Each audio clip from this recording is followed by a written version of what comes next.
All right, we are unmuted. The picture's coming up. Our allies are flashing at us. Yeah, I do. Good. Yeah, they're a little freaky. All right, we are Now there's on YouTube, so you can go ahead and start. Thank you. Yep. So it's 9:43, and I'm going to call this meeting of the Old Saybrook Board of Education in order. And we'll start by the pledge of allegiance.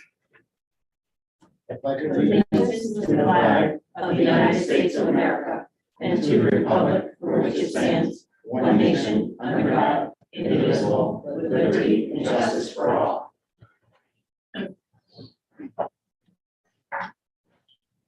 Okay, welcome everybody. We are going to start with correspondence. Yes, we have some correspondence. Two of our former teachers recently passed away. Their obits are on the clipboard. Anne McKenna, who was 102 years old. Where did she teach? I'm not sure. I think history. Anyway, it's on here. You can take a look. And then we also lost Margaret Radcliffe. So, yeah, she taught history. You're lucky, right? Too? Did you get lucky? Assistant field officer. Historian's fine. Yeah. So sad news there. And then we have the registration form for the Cape Delegate Assembly coming up in November. And the conference too, people Yeah, it's the whole, it's that November don't have to 17th go to all of that. weekend. We're gonna pass this around. Thank you. Thank you, Karen. We were going to do our picture once Serena gets here. So we'll wait a little bit for that. Excuse me, sorry about my voice, I'm fighting cold, so I do my best tonight. The next item on our agenda is the consent agenda. And the items on the consent agenda are the minutes and the policies which we reviewed at the last meeting. I'd like to make a motion to approve the consent agenda as presented. Second, any discussion? Okay, call for a vote. All those in favor of the consent agenda? Aye. Aye. Those opposed? Abstentions? So moved.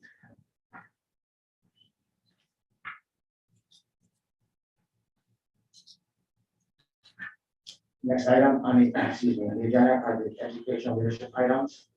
And I'm gonna, turn this over to Ann just a minute to go over a couple items on that. Yeah, I thought it would make sense for us to talk about the format of this meeting and how we've done it in the past and just refresh, because for some folks who've done it for a while, it's all very, same old, right? But for others, it's new. It's always good to hear again. Yeah, so what the board has done is selected 2 special meetings each year to work with the superintendent with respect to goals and progress towards goals, and also evaluate itself as a leadership team.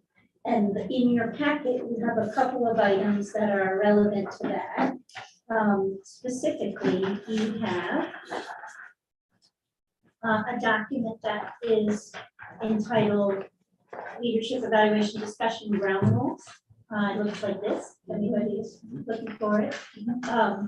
The purpose of tonight's meeting is not only to provide feedback to the superintendent about performance issues and progress towards her goals, but also to evaluate the board itself and the board's functioning as a body in its leadership capacity. So necessarily, we're going to end up talking about, well, I think we could do this better, right? Or maybe our improvement could be X or the like. And these ground rules are really designed to ensure that folks understand and follow respectful communication rules to ensure that people are offering constructive criticism and that the dialogue is about the substance rather than about disrespectful ways of communicating with one another. You also have in your packet a document that is entitled Superintendent Evaluation, Goal Process and Timeline, Introduction and Purpose. That gives you some more information about the process of evaluating the superintendent, of which tonight is one opportunity for discussion in the executive session. But you also have Board of Education leadership self-evaluation, self-assessment guidelines that are also in your packet. And while we don't go through these typically by, hit one, hit two, hit three, hit four, we do in the executive session use these principles to talk about the way that individual board members function and the way that board members treat one another with respect to the board's business and communications with one another. We purposely set up the agenda into two parts. This educational leadership part is, Karen can talk more about it, or Trevor, but my understanding is that individual board members might submit items and then talk about things that are about the board's functioning as a whole, which would not be appropriate to an executive session. And then in the second portion of the meeting, we would move to an executive session where we talk about individuals' performance. And that's both the individuals who are the officials of the board, right, the board members, but also the superintendent. So with respect to the executive session, the way that works is that anyone whose preference is that any discussion regarding themselves occur in open session gets to say, hey, I want any discussion about me in particular to occur in open session.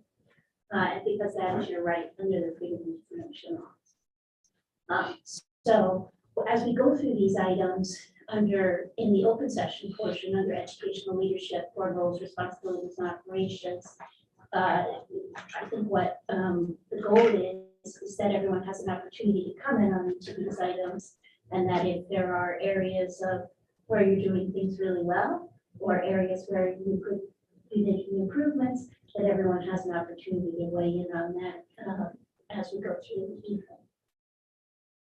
Anything else, Sarah, you think we should be talking about? Okay. Can I just ask? Sure.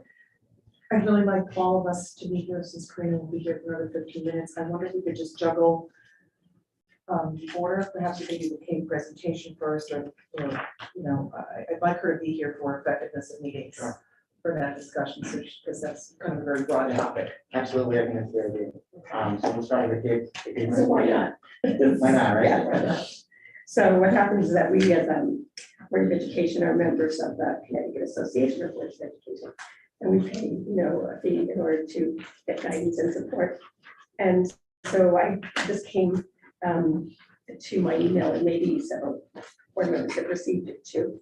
And it just sort of clicked, and I thought, we operate as a group, and we really address local issues, unless Jan necessarily brings us something that's coming before the legislature as her involvement in CAPS. It might be a good opportunity to really get a sense of what are the items that are going to be coming before the legislature this year. And Kate, has individuals that are lobbying on our behalf. And so I talked to Sheila McCray, and I was like, so explain to me, what is it that you would do? Because I'm going to present this to our board, whether or not they think it would be of value. First of all, she could come live, or we could do it remotely. It's not going to be like an hour or anything like that. It might be 15 minutes. Just letting us know in a timely way, what are the items that are coming before the legislature, so we could be thinking about it, talk to Jan about it. But it's pretty much focused on things that are coming down the pike. And she had said, so it'd be really an overview of 223. What are we going to be addressing in 223? So let's see. I think she was, for instance, things I found out. I don't even know how I found it out, but it was something about a legislative initiative that was they weren't going to recommend remote learning anymore, and people had some concerns about it, and so that was sort of bantered around. Or we actually have to be looking at a reading curriculum, and I was like, oh, where did that come from? Or that came legislatively, and if I wasn't part of KIB, I might not have heard about it, because not everybody knows everything. So I just thought it might be in an interest. HVAC, money, things that all school boards may be grappling with and bringing forth. So it's just an idea, and that's why I touched base with Trevor and I put it on the agenda. Only because I don't think we're so Saybrook centric. I think that we're interested in things that are happening just federally and statewide. So what?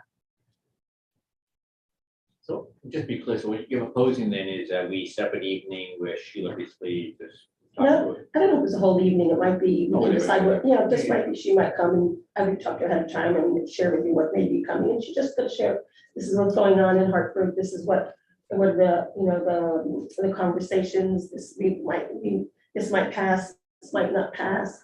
Because for instance, at the end of the year, usually, I think it's in June, Kate usually has, and Jan knows this too, they usually have a session for board members, and they'll say, and Ann knows too, they'll say, you know, this bill was passed, or, you know, and then you're like, oh, what was the impact of that? But it might be helpful to know ahead of time, just as an educational component, because, as I said, there's more than just education on the shoreline, and it might be affecting us. And it's just good to know. 50 minutes, maybe 20 minutes, could be part of the board meeting, and they would come and go or something like that. We have enough meetings that we always plan that around. So she could join remotely. then? Sure. Sure, she does. That would save her time. And us, yeah. I think if there's a room on our agenda, one of our agendas coming up, it's a good idea. For some good information. Yeah, so I'm definitely not in favor of a separate meeting at all. Either.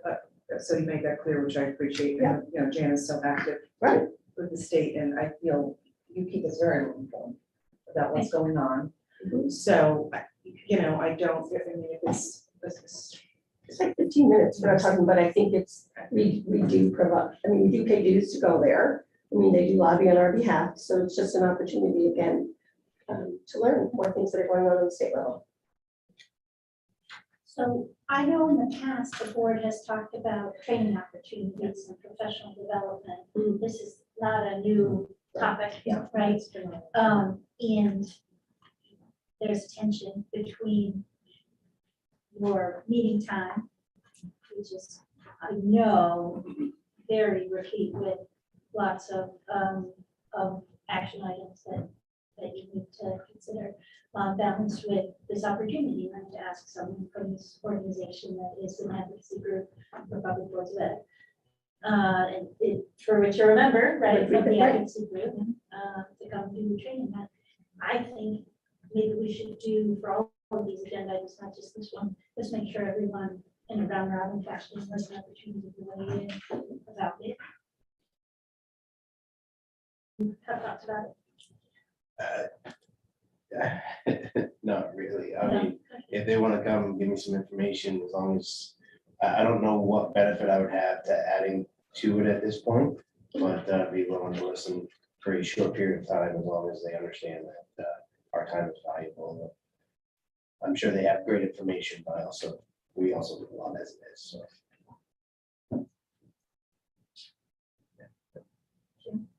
Not in favor of anything to do with Cave, but certainly if they want to show up, I'll listen politely.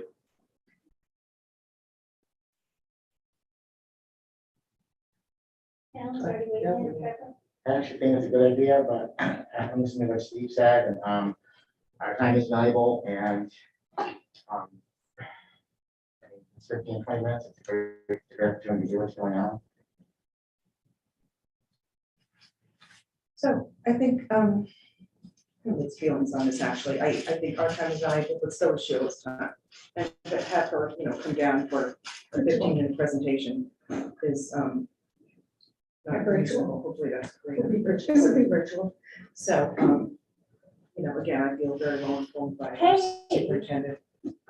So, but again, if it's a quick 15, I mean, I'm not gonna object. I just, I'm not sure what we're gonna get out of this. I would love this. I know that Jan represents us really well, but there might be something that might trigger a board member to be like, gosh, I really want to get some input here. Because what CAPS does is valuable, there's no question. But the input that the legislature receives from individual board members, because they do people that get up there, is just as weighty. So, Thoughts, and then Recap. we'll do a brief recap. for you. I was watching on YouTube. Oh, wait, were you? Well, I was playing while I was driving. I was listening. I'm glad you clarified.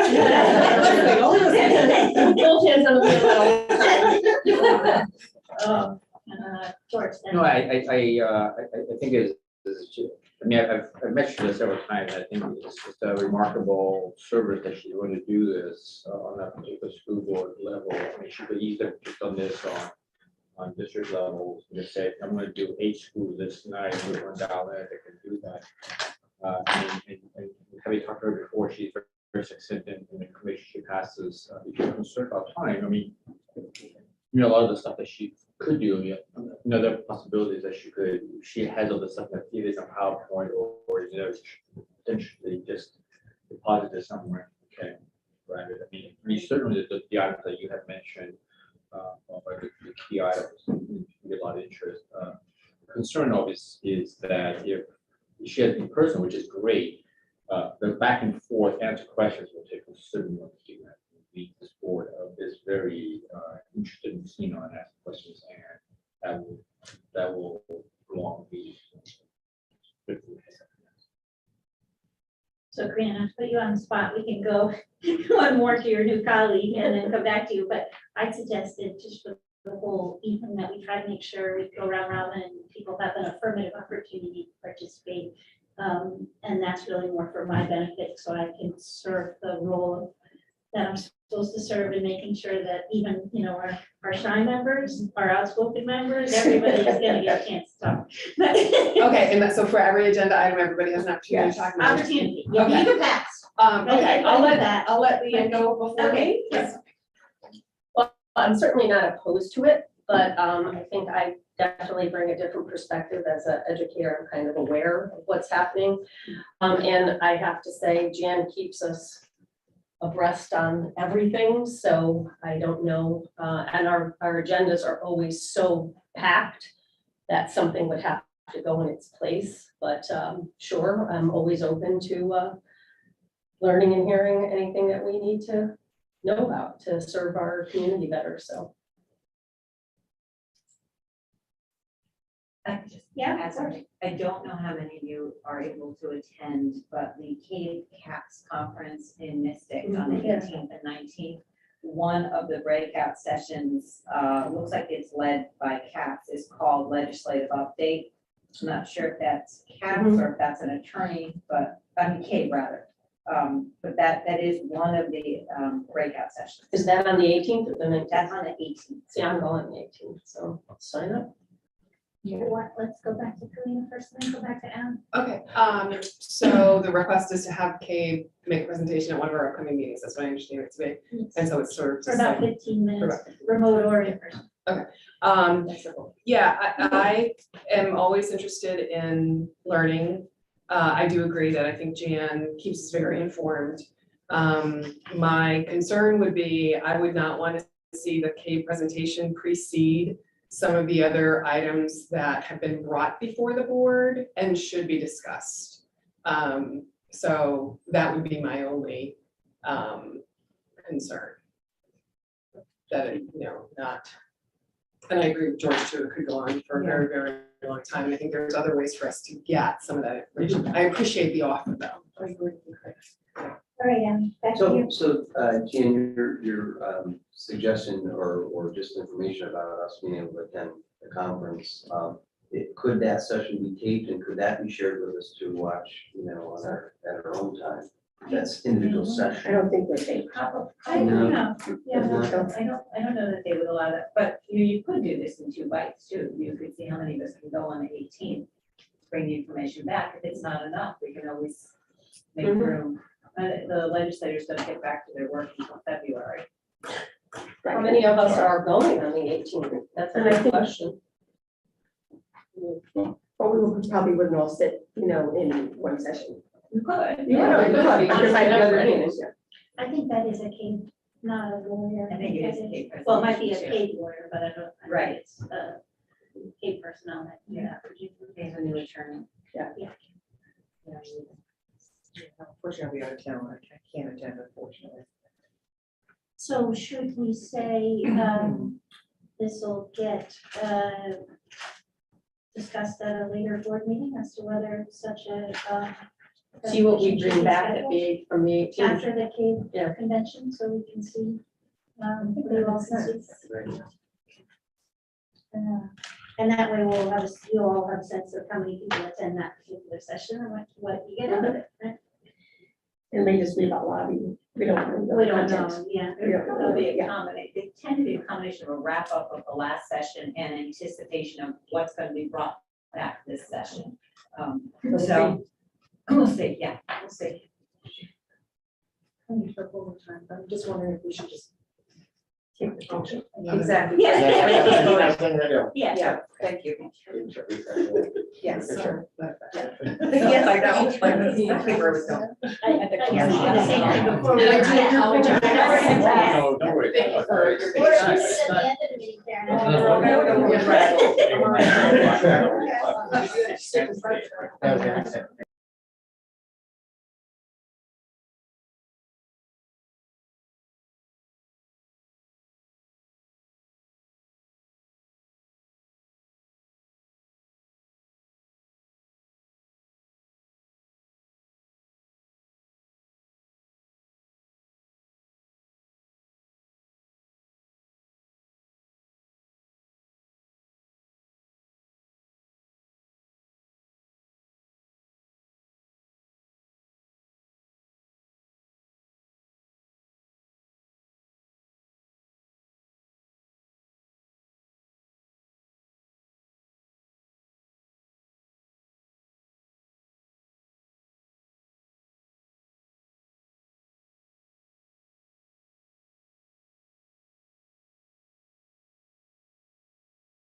Okay.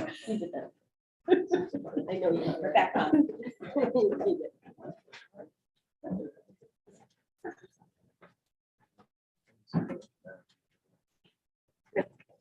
I don't, since we're talking about the cave, can I add? Absolutely, go ahead. Okay, so I have some excellent news for all of you. We submitted again and we won the Cave Board of Distinction Award Level 2. So congratulations to this Board of Education. And we also won the Bonnie D. Kearney Award of Excellence for Educational Communications in 2 areas. We won for our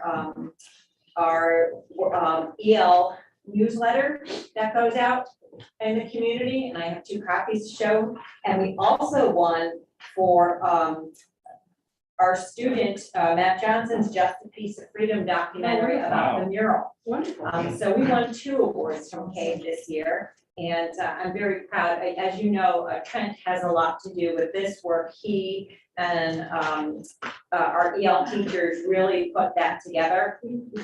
So really proud of that. Really proud of the work. How do we get this on paper, or local paper? So we'll do a press release. release. We'll do a press release. Kate actually sent you a press release. Oh, good. I'll double check, you can get that to me, but. Is this going out there with the, how do we get this, like, It goes out electronically, we put on the list? I mean, I'd love to know about. yeah, I can ask. Wait for the newsletter, newsletter. That's great. Yes, it is great. Yes, yeah, that takes a village, so. Takes a village to communicate. You can see from our impressive list of communications layer, there's a lot of communicating going on. Okay, the next item on our agenda is the meeting format for the remainder of 2022-23. We discussed this earlier, I think at the first meeting, and I think that I meet with Alan and Karen every couple of weeks, we talk about the agenda. Based on the agenda items, that's how we determine what the meeting format should be. We've been doing so far. That's why we think we need a person. I mean, I know we can do virtual meetings, but last year we really can. But again, it's based on the agenda. Yeah, so I think, as a group, we discussed, and we're trying to make every effort to accommodate, everybody's needs, I think I'll speak for myself, I personally, I love the virtual meetings, not having to leave home. On the other hand, I find it more difficult to navigate than, being here in person. But we're trying to be respectful of everybody's time, and especially our administrators, so, and hopefully as the weather gets colder and potential snow and ice, we'll definitely be home, and so that all went into consideration when we talked about this. So, part of it is also just as a reminder that if you're obviously, if you're not attending a meeting for whatever reason, to let Trevor know, number one, and if you're attending virtually, also to let him know, just so we're not waiting for anybody and it's clear. So just a communication piece there. As far as protocol that Ann talked about before, can we raise our hands or do you Oh, just call on us? absolutely. Yeah, Okay. no, I don't wanna be too formal. I think what I'll do is just that cleanup and. Make sure that Right, everything's heard. yeah, Okay. right, because. So my question or comment would be that, I agree with what you're saying, and I think that agenda does drive, location. My question would be then, if a meeting is determined to need to be in person because of the agenda, why then would there be a Zoom? Because some people can't, They can't they might make be it. for whatever reason, Mhm. they may have a childcare issue or. Right. Work or something, so They it's just just. want to participate. And that's what we faced I before. mean, we hope, but- in person is certainly preferable, I think, all of us, Yes. that leads for a much more productive conversation, in my opinion. I know, for example, we had a discussion about, the sports, we knew that could potentially be a lengthy conversation, it would be much easier to have that in person than virtually. So, Can I just ask a question for my own benefit? To understand the dialogue better? You've been having meetings in person for the most part, and virtual. Only virtual or a hybrid option? It really has been mostly Hybrid. this year Virtual. Hybrid. and I think on occasion, This year, I think it's been in person. Right, yes. But we do give board members the opportunity, if they can't make it here in person, to take advantage of the virtual Sure. option. The Zoom meeting is also created for every meeting, so that members of the public may attend. Oh, So okay, the Zoom I see. meeting always exists, and then we are live streaming to YouTube at the same time, and that's just if you want to be an audience member, and just want to hear or watch. So for the purpose of the discussion, really the options are a physical meeting where the public and members of the board can either view or participate virtually, or a fully virtual meeting. Right, that's sort of the two formats of that. And then there's some nights like I tonight think so, where everybody's here is all. Oh, and it's all in her, person. yeah, of course. Right, okay. I'm sorry, often works for, the other DOT members who may have a very brief participation request and then, really no need to come out for that. So again, just trying to take into consideration everybody's time and Yeah. efficiency and all that.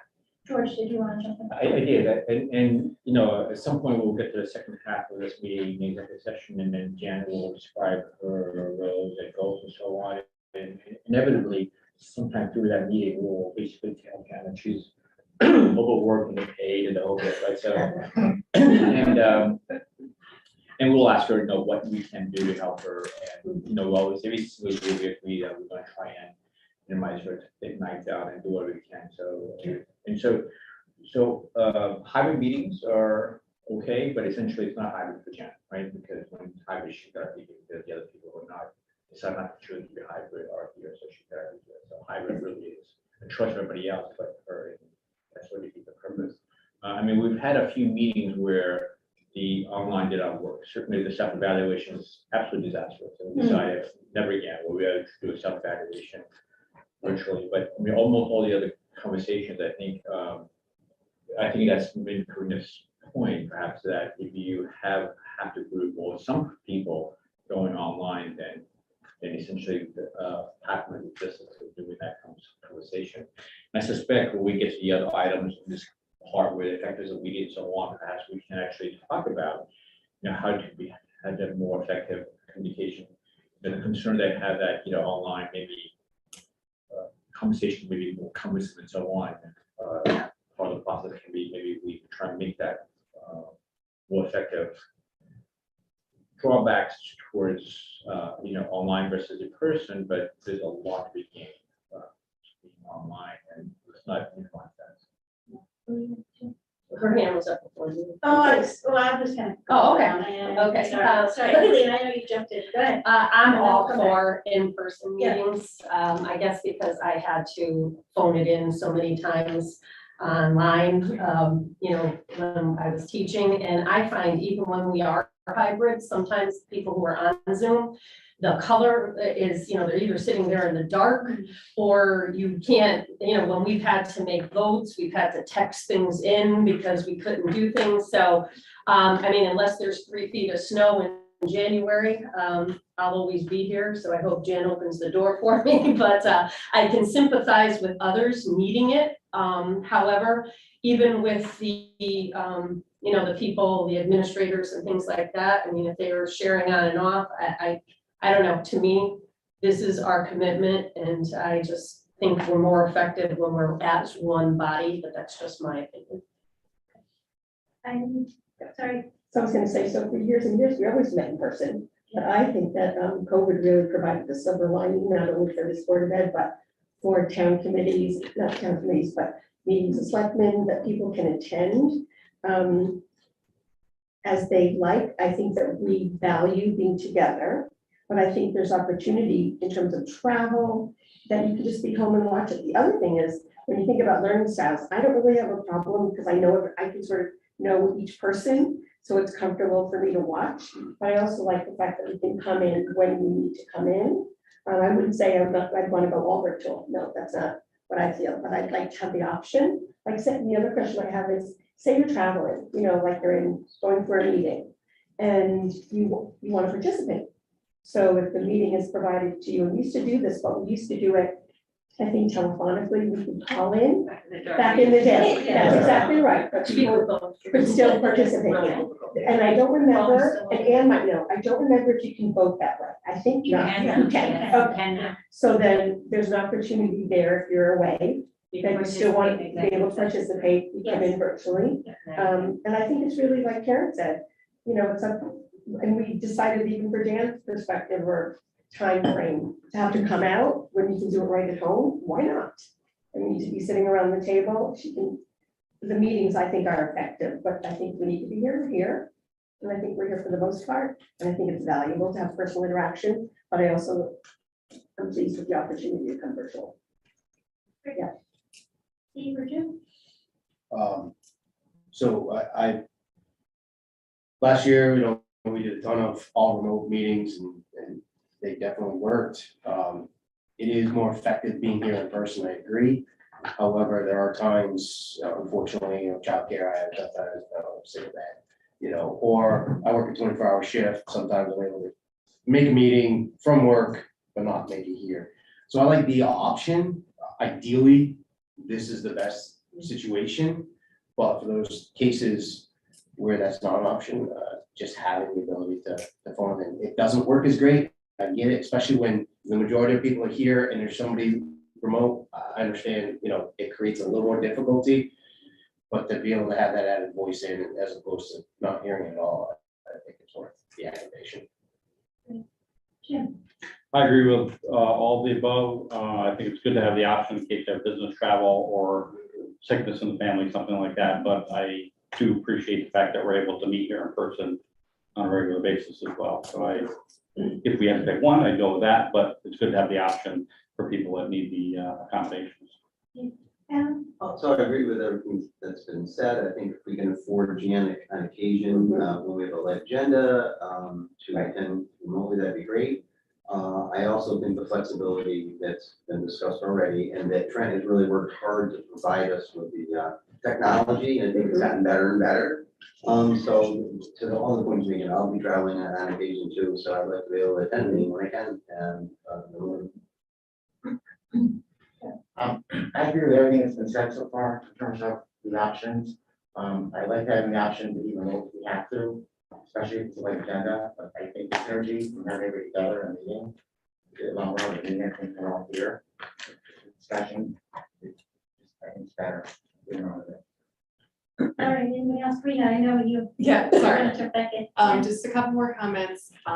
When we do have remote, I'd like to echo what Leanne said, is that we have some participants who are actually not visible. And so I'd like to encourage, somehow provide feedback to remote participants to illuminate from behind the computer so that we can see them, because it is very distracting. Like a witness protection program. It is, that's exactly right, yeah. That's what we call that at our office, Yeah, right? Like, yeah. what are you? It's really dark, and they Yeah. either don't have a lamp on, or the one that they do, it's just So in it's the just people background. shutting the screen off. No. No, it's, Okay. Or the no, camera off, right? it's where the lighting is or is not, so if the lighting were just behind the computer, they would be much more visible, I think, especially, it's just, people don't always realize that, right? That's the whole Zoom lighting thing, understanding how to Very technical. appropriately light yourself so that you do show up in the meeting.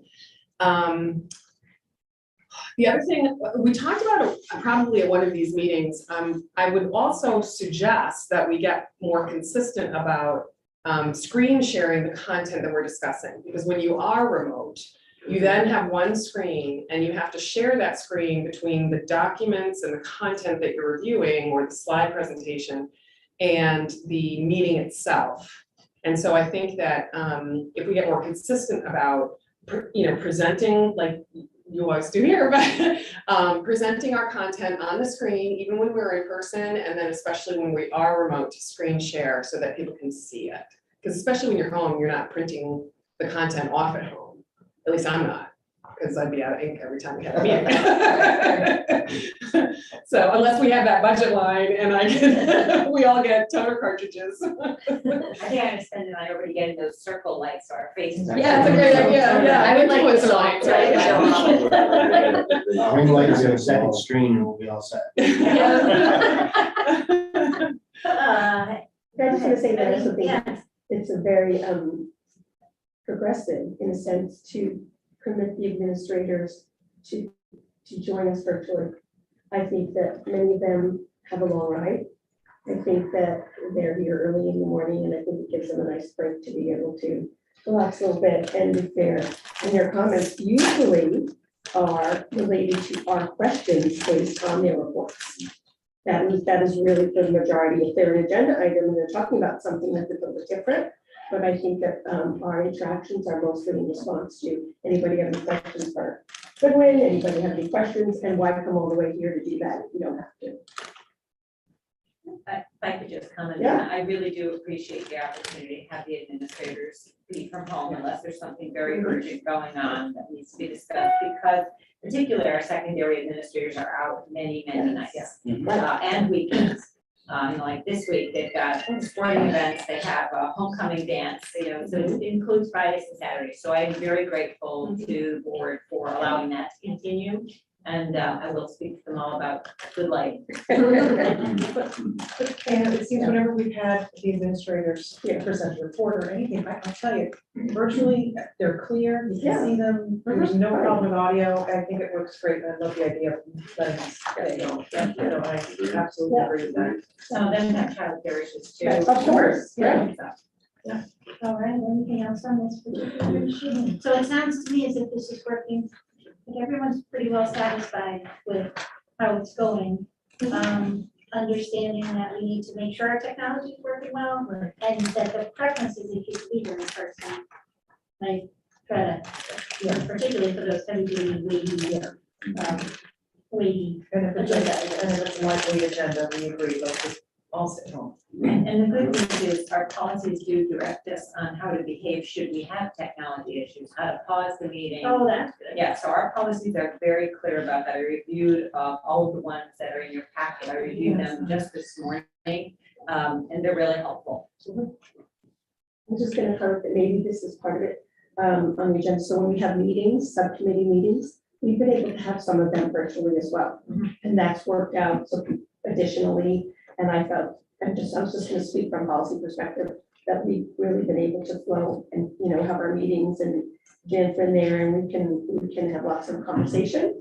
So that's worked as well, not only just at board level, but at policy or committee level. Yeah. From my committee. At the risk of injecting myself substantively.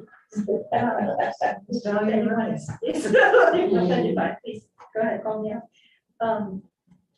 It's interesting because in working with different boards, folks tell me, oh, our board, you know, we have less board member absenteeism now than we have, Yeah. you know what I mean? Sure. Because a lot of people have childcare issues or otherwise work commitments.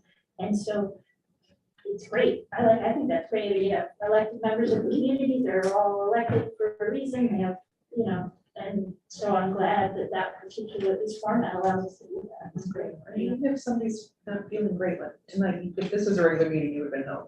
Right. Appreciate you coming in, but even if you're just willing to walk. Right. I don't want to come in, you know, but you can participate, so. On the board comment, I think, I mean, if we know it's any later agenda at the next meeting, we can certainly notify you early on through communication, email. That's gonna be virtually.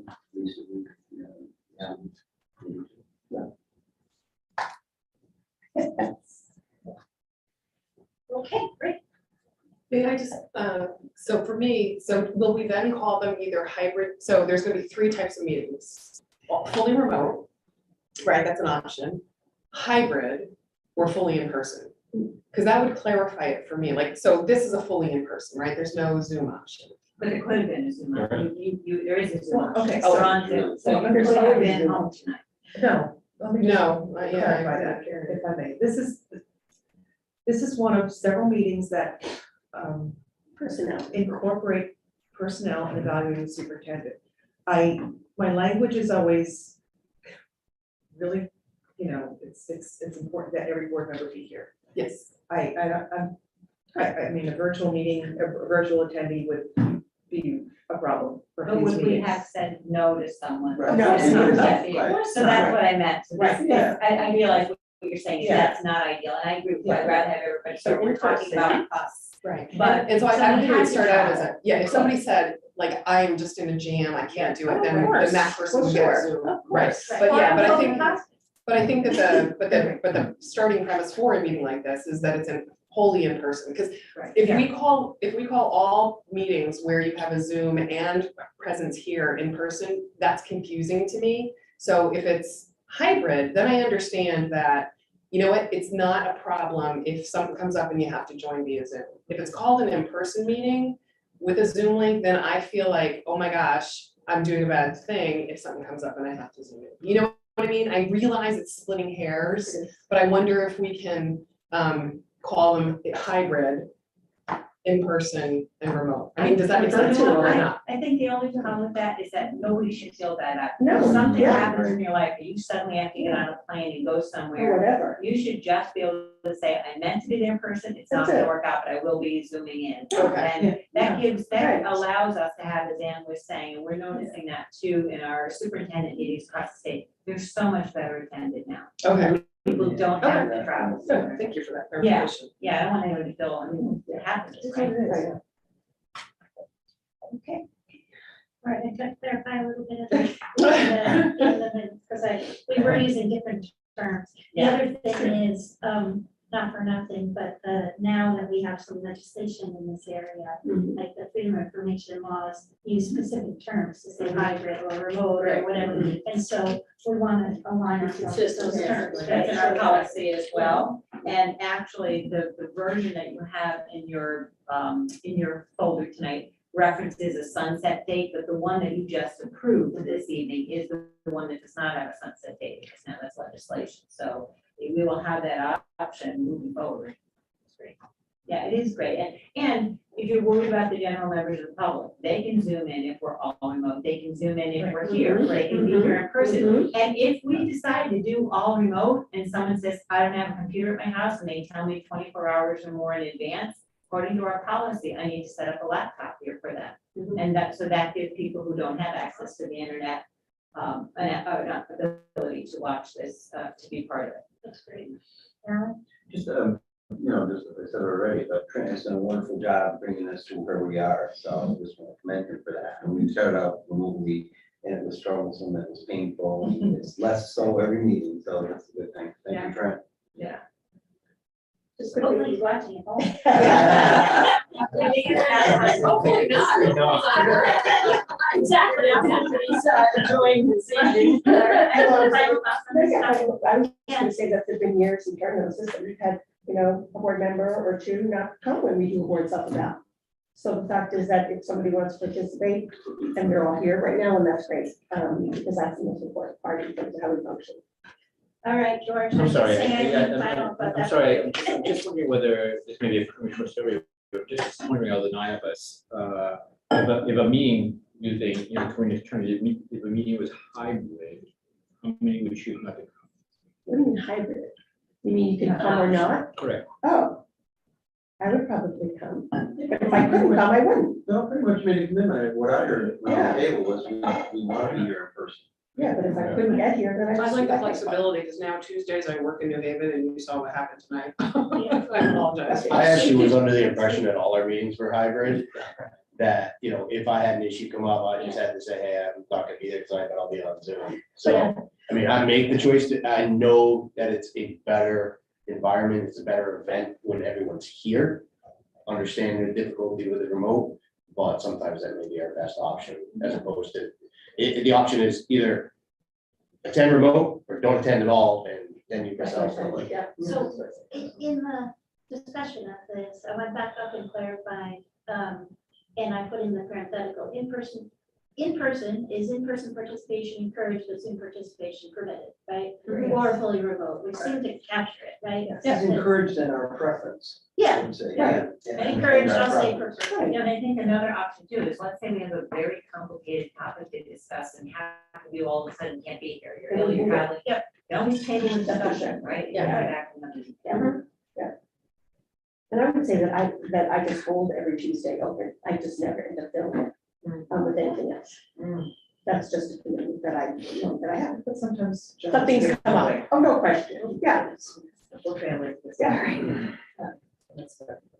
Okay, let's go to effectiveness of meetings then.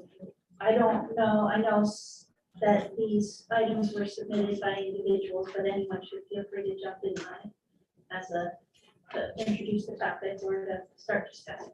I'll start. When I look at effectiveness of meetings, one of the things I'm thinking about, I know I'm in the role here, I've been meeting so far. I'm looking at efficiency as one of the main things on this. And one of the things I want to do too, and I've been good at it so far, is make sure everybody has a chance to speak on a topic. I really like what Ann's done tonight, where everybody go around the road one by one and weigh in on the topic. That's worked really well tonight so far. So if you like that.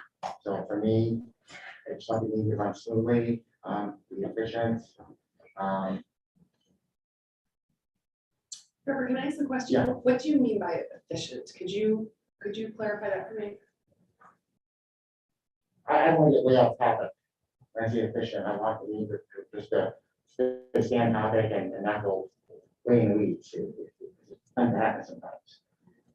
So, I mean, that's my thought. So I'm gonna I'm gonna let everybody comment, but let me just note that in helping other boards also with this type of self-reflection opportunity or to troubleshoot, gosh, you know, our meetings are going every night till midnight, an hour, what to do, can you help me, that kind of thing. This is very common, right? To have attention or to have discussion about how much discussion is enough, right? Discussion. And when do we know when we beat a topic to death, right? But also provided everyone on the board with the right opportunity to participate, because obviously both are important, right? Don't want to be here till midnight, right? But you also want to make sure everyone has a meaningful opportunity to participate and that dialogue is done in a respectful manner where people are listening to the points that people are making and considering them. But you wouldn't have to listen to the same point being made several times. Right, so I think you should all discuss that, and I don't know what your individual experience has been, and you don't even have to say, well, this is the way it is, or that's the way it was, but rather, what are your thoughts about the way it should And I'll start with Leanne, and then we will go round robin. The way I look at effectiveness of meetings, we get the information from Trent well in advance. So I look at it as, that's my homework to make sure I read everything. And if there's something that I'm saying to myself, I kind of have a question about this, but I don't think it needs to be made. I've texted Jan, hey, could you just clarify what you mean by this? Or, and when we're discussing it at a board meeting, I think following Robert's rules to the T also makes it a very effective meeting, not raising our hand and just start talking, making sure that we are called on.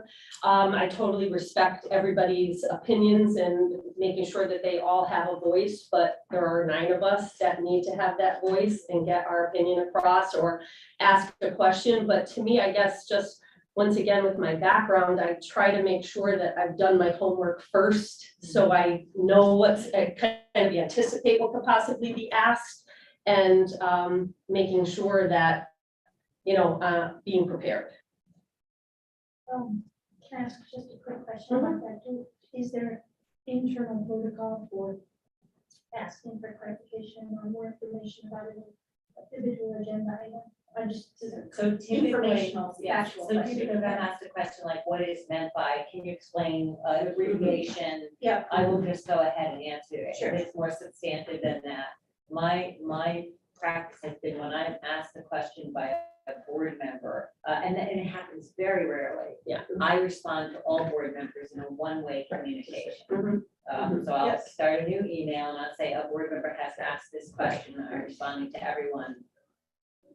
Just respond. For example, when I first came on, I didn't know what some of the acronyms meant, you know, and I was kind of like, you know, reading and I kind of got the gist of what it was, but I wanted to make sure I did, you know, or even when we were talking about something with equity, we were, what are the measures, you know, so Right. it's something that, you know, instead of taking up time from, once I found out Stiltman, I was able to then go back and read read what I was looking at with a different lens and say, oh, I totally get what's going on. Now I don't need to use up board time Right. to ask my question. But, and this is, I'm glad that Jan responded as she did to sort of say what the normal protocol is.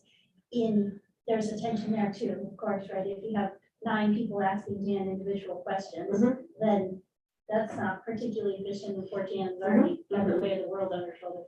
On the other hand, if there is a substantive piece of information that would be relevant to the discussion, everybody should have it, right? Right, yeah. But she's doing it as, don't respond to this, because she doesn't want to have an FOI meeting, a seriatim meeting under the law, and therefore create a technical FOI violation. So I think that is the right protocol. And if,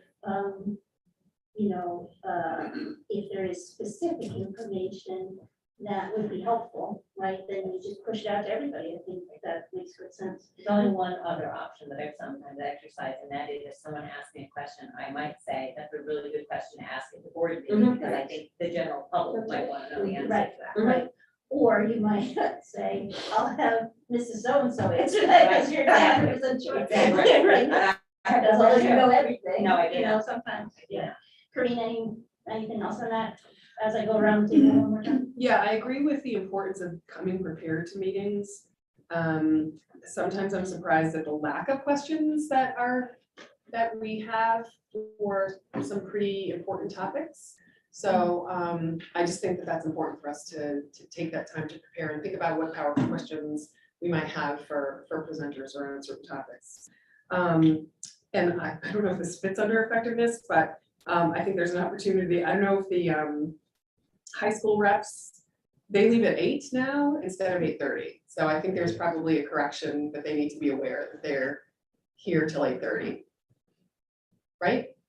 I'm not. It wrong in originally saying was that. 8:30, but I thought it was 8:30. It is no, but 8:30. they were leaving, they leaving at left the 8. last 2 meetings at 8. Yeah, Oh, yeah. So I just think it's a coaching opportunity for them. I think they just sincerely don't know. yeah, They've unfortunately had to miss a number of the superintendent principal's advisories, so haven't had a chance to kind of get regulated. because they've left early. Yeah, they just had other commitments. Let me interject on that just for one second. Yeah. If it was my brothers, I'm not sure if there's anything we've ever written down about the kids leaving, but I think it would be up to Trevor to say, okay, we got this, this, and this on the agenda. And after topic 1, nothing else concerns the student representative. So I think he would be the man to let them go at the discretion of the chairman. I'm not sure I do. I mean, sometimes it could be 8, and sometimes we're discussing, cafeteria lunches in the high school, and they may want to stay till 8:30 or 8:45 even. Good point. And you probably, yeah. they probably would. Yeah. Yeah, yes, ma'am. Back to you, George. Anything on this side? I mean, just a couple of things. So one, this agenda topic is effectiveness of meeting. In my mind, is a difference between effectiveness and efficiency, right? So I think it's a very big difference. So make sure that we talk about which one we're talking about. In terms of, I'm not going to efficiency because I'm not exactly effectiveness. Effective is another topic. So we're going to talk about efficiency, which is not what this semester says. But I missed the last meeting, but I had the opportunity, because on YouTube, I had an opportunity to watch it, and I think the Washington DC trip, for example, was on the agenda. I think it was 37 minutes by the time that was done.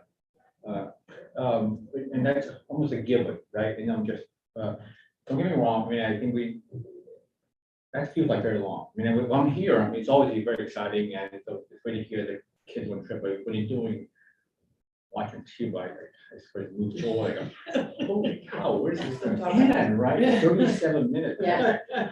For something they do every year typically. And it should, it's almost like a consent agenda, but why would we want to deny kids from really watching DC, right, doing this for as long as I've been in this town, so. I don't mean to pick on that person, or the teacher, and certainly the teachers, they present, they need to at the time, so I don't know how to do this, but that, if you want to talk about efficiency, Yeah. that certainly can decrease it in terms of time, right? That was a teacher presentation about the trip. But to, One second, Karina. Can I just ask? Yeah, a question? absolutely, of course. First? Yeah. So do you say, like, your agenda, that you're coming, you're Yeah. 10 minutes? Yeah. Right, So we do, yeah. we tell them Yeah. 10 to 15 minutes, depending on how weighty it is. I'm actually surprised, I believe you, but I'm surprised to hear it was 37 minutes. Did that include the Q&A from the board, or was that just? the Right, because that's the I question. could be, I finally. Yeah, there were quite a few Yeah. questions from the board. I will say, so we can reiterate that with our staff, make sure these stay short, and concise. I think that, coming in front of the board of ed. Absolutely. Yeah. It's a pretty big deal, you I want totally to agree. shine, Yeah. and which is great, that's what we want. Exactly. We'll just talk about Yeah. being concise. It's really true if there's a presentation and you're told to present for 15 minutes, right? And then there's a long Q and A, right? Right. That It's 15 gonna be minutes 37 doesn't minutes, count the Yeah. Q It could have and been, A, so. I did. Back to you, Karina, although I'm curious about the Q and A now, because you just said, I wonder sometimes when people don't ask questions, but it sounds And then like you just they're said- asking other Yeah, and questions. I think this particular, it is something we do every year, but it hasn't been done in the No, last no, several no, years. And this one's Oh. different also because it's 2 grades going. Yeah. And a different time of year. So there were, I think, some things that were different that I think probably the teacher wanted to be more thorough about. Yeah, And I think there was a lot of interest from the board. do you vet their presentations or? Yes, their presentation, I don't speak to them about their presentations, I think that gets a little intimidating, but I do go through the actual PowerPoint. Yeah, okay. Yeah, and they don't look particularly long to me, they're very little text on a page, and they look, and we do say 10 to 15, whether that got conveyed to her specifically, I don't know. In some communities, they put right on the agenda. You Yeah, know, how many minutes? 7:45 to 8 is when, and then you can kind of track, I'm not saying that's good or bad or the right thing or the wrong thing, but, I think we used to do that. No, we didn't, I don't think so. yeah. Not timing. Yeah. Then people track it, right? Yeah. And people, there's a downside to, there's a lot of downsides to it, there are some That upsides. depends But if on. I'm a member of the community and I'm very interested in the field trip topic, right? I'm gonna check that agenda and then I'm gonna tune in at Yeah. 8 or whatever, and then probably it's running a little bit late, and I'll get mine tonight. Karen, And and then we'll go around. And that's where Trevor, you would have to move it along, like, we. Sounds awful, but you don't need 5 board members saying that was a great presentation. Right. And it is a great presentation, Yes. but there's a lot of repetitive Yes. comments, Yep. you know, for a lot of topics, and I guess this relates more to efficiency, is we've all put in a real long day. You know, when we're working or just up to here with life. Sometimes, Oh, I'm sorry. no, okay. Collecting my thoughts here. I think we have way too many general comments added on agenda topics that I think sometimes can extend our meeting by half an hour, which is Absolutely. longer than it should. So I think if board members can present very clear, concise questions, get to the point, do you need clarification on something? Do you need additional information on something? General comments about every agenda topic, it's just getting old and it's dragging our meetings out too long. So I think, I don't know how Chris feels, I'm just saying it, I think we need to be more cognizant and respectful of everybody's time, including the administrators who are on, you know, on Zoom.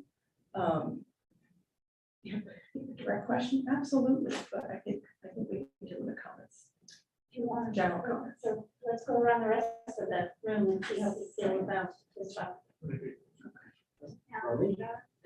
So, you know, having been on the board for a number of years here and seeing different chairs and how it's handled, the bottom line is, we're 9 board members who all have different expertise, have different interests. And I think the meetings become fluid based on what the agenda is, what the topic of interest is. To Karina's point, we all need to prepare. There's a ton of information. We can prepare, and to Leanne's point, we should prepare, but, you know, they go long, but I think everybody needs an opportunity to speak. Obviously, we've said that. And we all typically have good things to say or have good questions. You know, so I for one, you know, board long meetings, but at the same time, I think they're rich meetings. So I know some of you feel differently about that, but I think we all have different interests and expertise, and being given the opportunity to speak and weigh in is important. You know, as 9 different board members. Yes, we should be short and concise. We should be efficient and effective, but how you measure that, is it time? Well, not necessarily. It can be a very effective, long meeting and very efficient at the same time. Absolutely. I think, Yeah, so I was gonna say that I think that there's, you can have a meeting in public, it can be very like, you know, we're just gonna approve this, you know, Washington DC trip, it's valuable. I think that that evening, the presentation that was given was different than any other one that I had seen. And the person who presenting it was actually getting feedback from a board and saying, wow, I got this great reception and they asked really good questions and they're engaged in terms of how we feel about the district as a whole. And I think that if you limit those kinds of questions and excitement about something, then something gets lost in the mix. I didn't join a board just to be able to vote for something. I really wanted to get a sense of what's happening out there, how they implementing that, what does that look like? And so I would probably say that efficiency, but not at the cost of substantive. okay. Well, I think my viewpoint on this was probably summed up at the beginning by Trevor and Leanne, where they said, you know, here's the topic we're going to discuss. Let's not go, you know, 90 degrees to the left, let's go 90 degrees to the right. And Leanne said we got to use the Robert's Rules of Order, which, as I recall, we didn't, when Tara first became the chairperson, we didn't use, and then she started using it, and the meetings became more effective, in my opinion, after that, because you make a motion, this is what we're going to discuss. If it's in the scope of the motion, feel free to discuss it. But if it's not in the scope of the motion, because actually prior to that, we would just discuss a topic and there were no bounds. Right. And we talk about this and that and the other thing, and it would be a half hour before we even got around to making a motion. So making a motion is key. You know, do we want to move forward with this motion? Because if we make a motion of something that's ridiculous, obviously it'll get voted down. Okay, on to the next topic. Let's go on. But I think staying focused on the matter at hand is probably key to making the meetings more efficient. Steve, nothing to add, yeah. Everyone said enough. Can I just clarify? Well, Of course, yeah. Because I'm not for a moment suggesting we limit questions. Not for a moment. Questions are always valid. It's the extraneous Yeah. stuff is what I'm referring to. back up Julianne. And I have to say, I agree with her 100%, because when you're questions, ask a million if you need to ask a question, but constantly having to comment after every single Yeah. thing that comes up. I mean, to me, it definitely lengthens the meeting, and sometimes I think it loses it in its translation, because if you're expecting to comment on everything, then it really loses the value of finding that one thing, because once again, we already know what's coming up. So you look at it, well, I think I'm gonna comment on Goodwin's, whatever they're doing this time, or I'm gonna see what they're doing, or, you know, this is a topic I feel strongly about, I'm gonna make a comment, but to comment on every single topic just lengthens the meetings for no reason. What she said. No, I was gonna say that maybe this gets into the executive session part, Yeah, sure. because if you're making a comment that maybe one of us or several of us are asking questions, that's important to bring in the Yeah, executive I session. think we could. Because it's not as if we want to make the meeting 2 hours long, but if somebody's interest in something is to ask the question then, as opposed to calling an administrator on the phone and saying, what, you know, I want to know more about this. This is genuine, and they're ready for those kind of questions. If I could just add a very light but relevant story. I went to see Jacques Pepin at the Madison Beach House, and he was interviewed by someone from RJ Julia. At the end of she interviewed him and asked him questions, he presented. At the end, she said, does anyone in the audience have questions? Now, here's what I mean by questions. And I don't want you to stand up and tell us a long story about you and what you do in the kitchen. It's his night, ask him the question. So we had people stand up and say something brief like, I'm an artist and I'm just curious, when you paint, what was the also paint? And I thought, perfect. She set it up so beautifully, because you can still say something like, thank you so much for being here, this was great.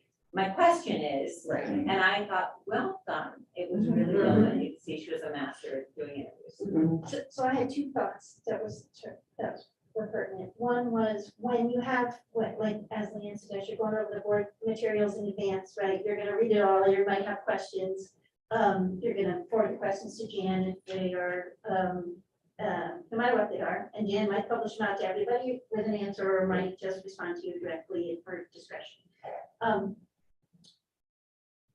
You might say back, why don't you ask that question at the meeting? But I would, and that's fine, but whatever you can ask in advance, it's great to ask in advance, because then the person who's doing the presentation can think about it and get the data they need to respond and everything. You don't want to blindside. Oh, No, I love being asked ahead of Yeah. time, so I don't have to say, I don't know, I'll get back to you. next Exactly. meeting. I say, yes, here it is. Right, and then she was brilliantly, which Yeah. everybody said, right, it's really good. So that was one point, and then the second, I was just gonna make this poor Trevor, right? He has to run the meeting, right? And we've all run meetings before in our various professional capacities. And it's really delicate balance between allowing enough discussion and then truncating discussion for the efficiency of the meeting. And people kind of go into it over time, right? So that happens whenever anyone is in that position.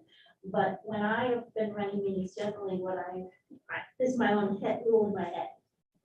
If I hear the same person say the same thing twice, right, then I know, right? Like, if it's something new that's being contributed, great. If it's something that was contributed 10 minutes ago, Right. and the discussion isn't going the way, somebody wants it, and it's just a repetitive comment, that's sort of the signal where, okay, where debate is drawing to a close now, and it might be the final comments time, right? Because that can make the meeting go off the rails, because people then are mad at each other, right? Or can get mad, whatever. So it's like the two same comment rule, right? And then apropos to Alan's point, so new comments, you could do that for half an hour or 45 minutes, right? And that would all be rich conversation, right? But that 50th minute, when you hear the same thing again, you're gonna get annoyed too. Right? You'll be like, wait, I've already heard that. So anyway, I'll shut up myself. All right, George, go ahead. But I do want to come back to, actually written for this line, which is effectiveness of meetings and so back and forth. I mean, and I don't mean to actually start a conversation on this, I'm okay with this, or which is the topic, right? I mean, maybe more broad, but effectiveness for right, in terms of, because at one time we had thought about creating goals for the board, what is it that we want to do? I mean, a truly effective body for actually accomplishing things and how effectively accomplishing things. We have goals, we have to accomplish that. I mean, what are the goals of the district? What are the things that move the district forward? If this body is just basically listening and approving it, I mean, how effective is that versus just taking okay with stuff? I mean, I'm just going to with that, but it's just, to me, that is what I mean by effective. And I'm not saying that we're not, I'm just saying that it's an interesting common debate.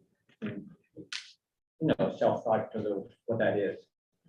In my mind, very different efficiency. Yeah, well, and obviously efficiency and effectiveness have no overlap. Of course. Right, but the effectiveness of the meeting, it is limiting to think of it as, how did we address these agenda items, right? Because it goes all the way back to, how did we pick the agenda items to go on it? Are they relevant to what we're trying to accomplish overall, right?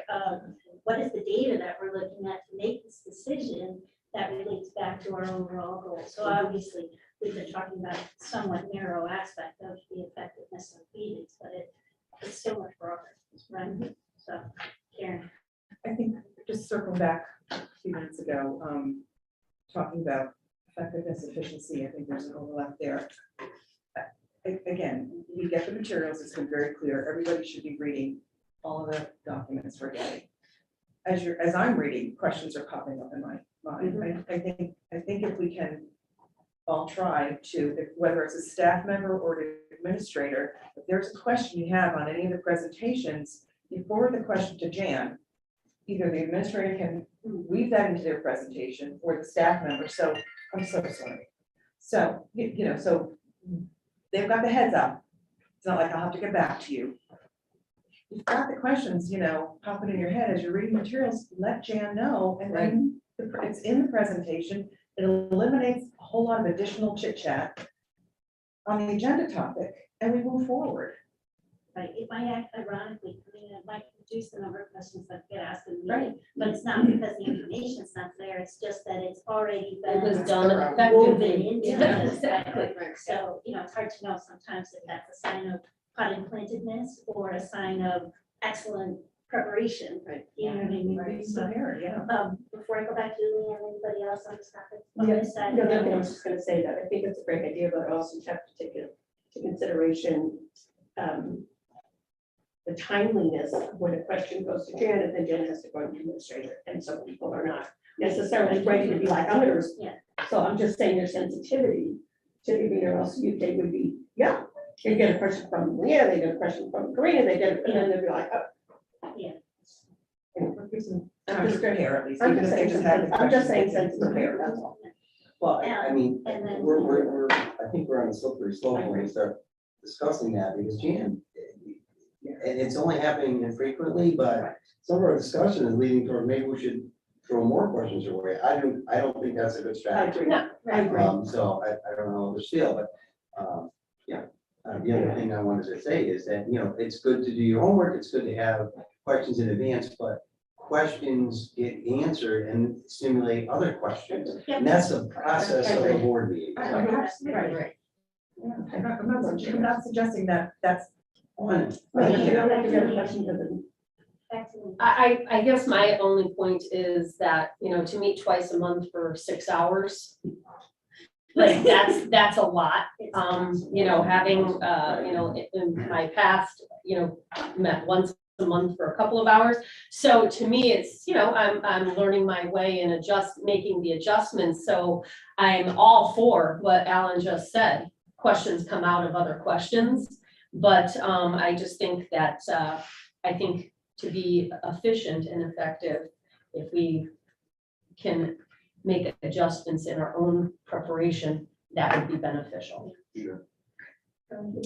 And I think it goes to what George was saying. What is the goal of what is the purpose for our asking the question? Is it to satisfy our curiosity? Yeah. Or is it to collect additional information in order to make a proper vote?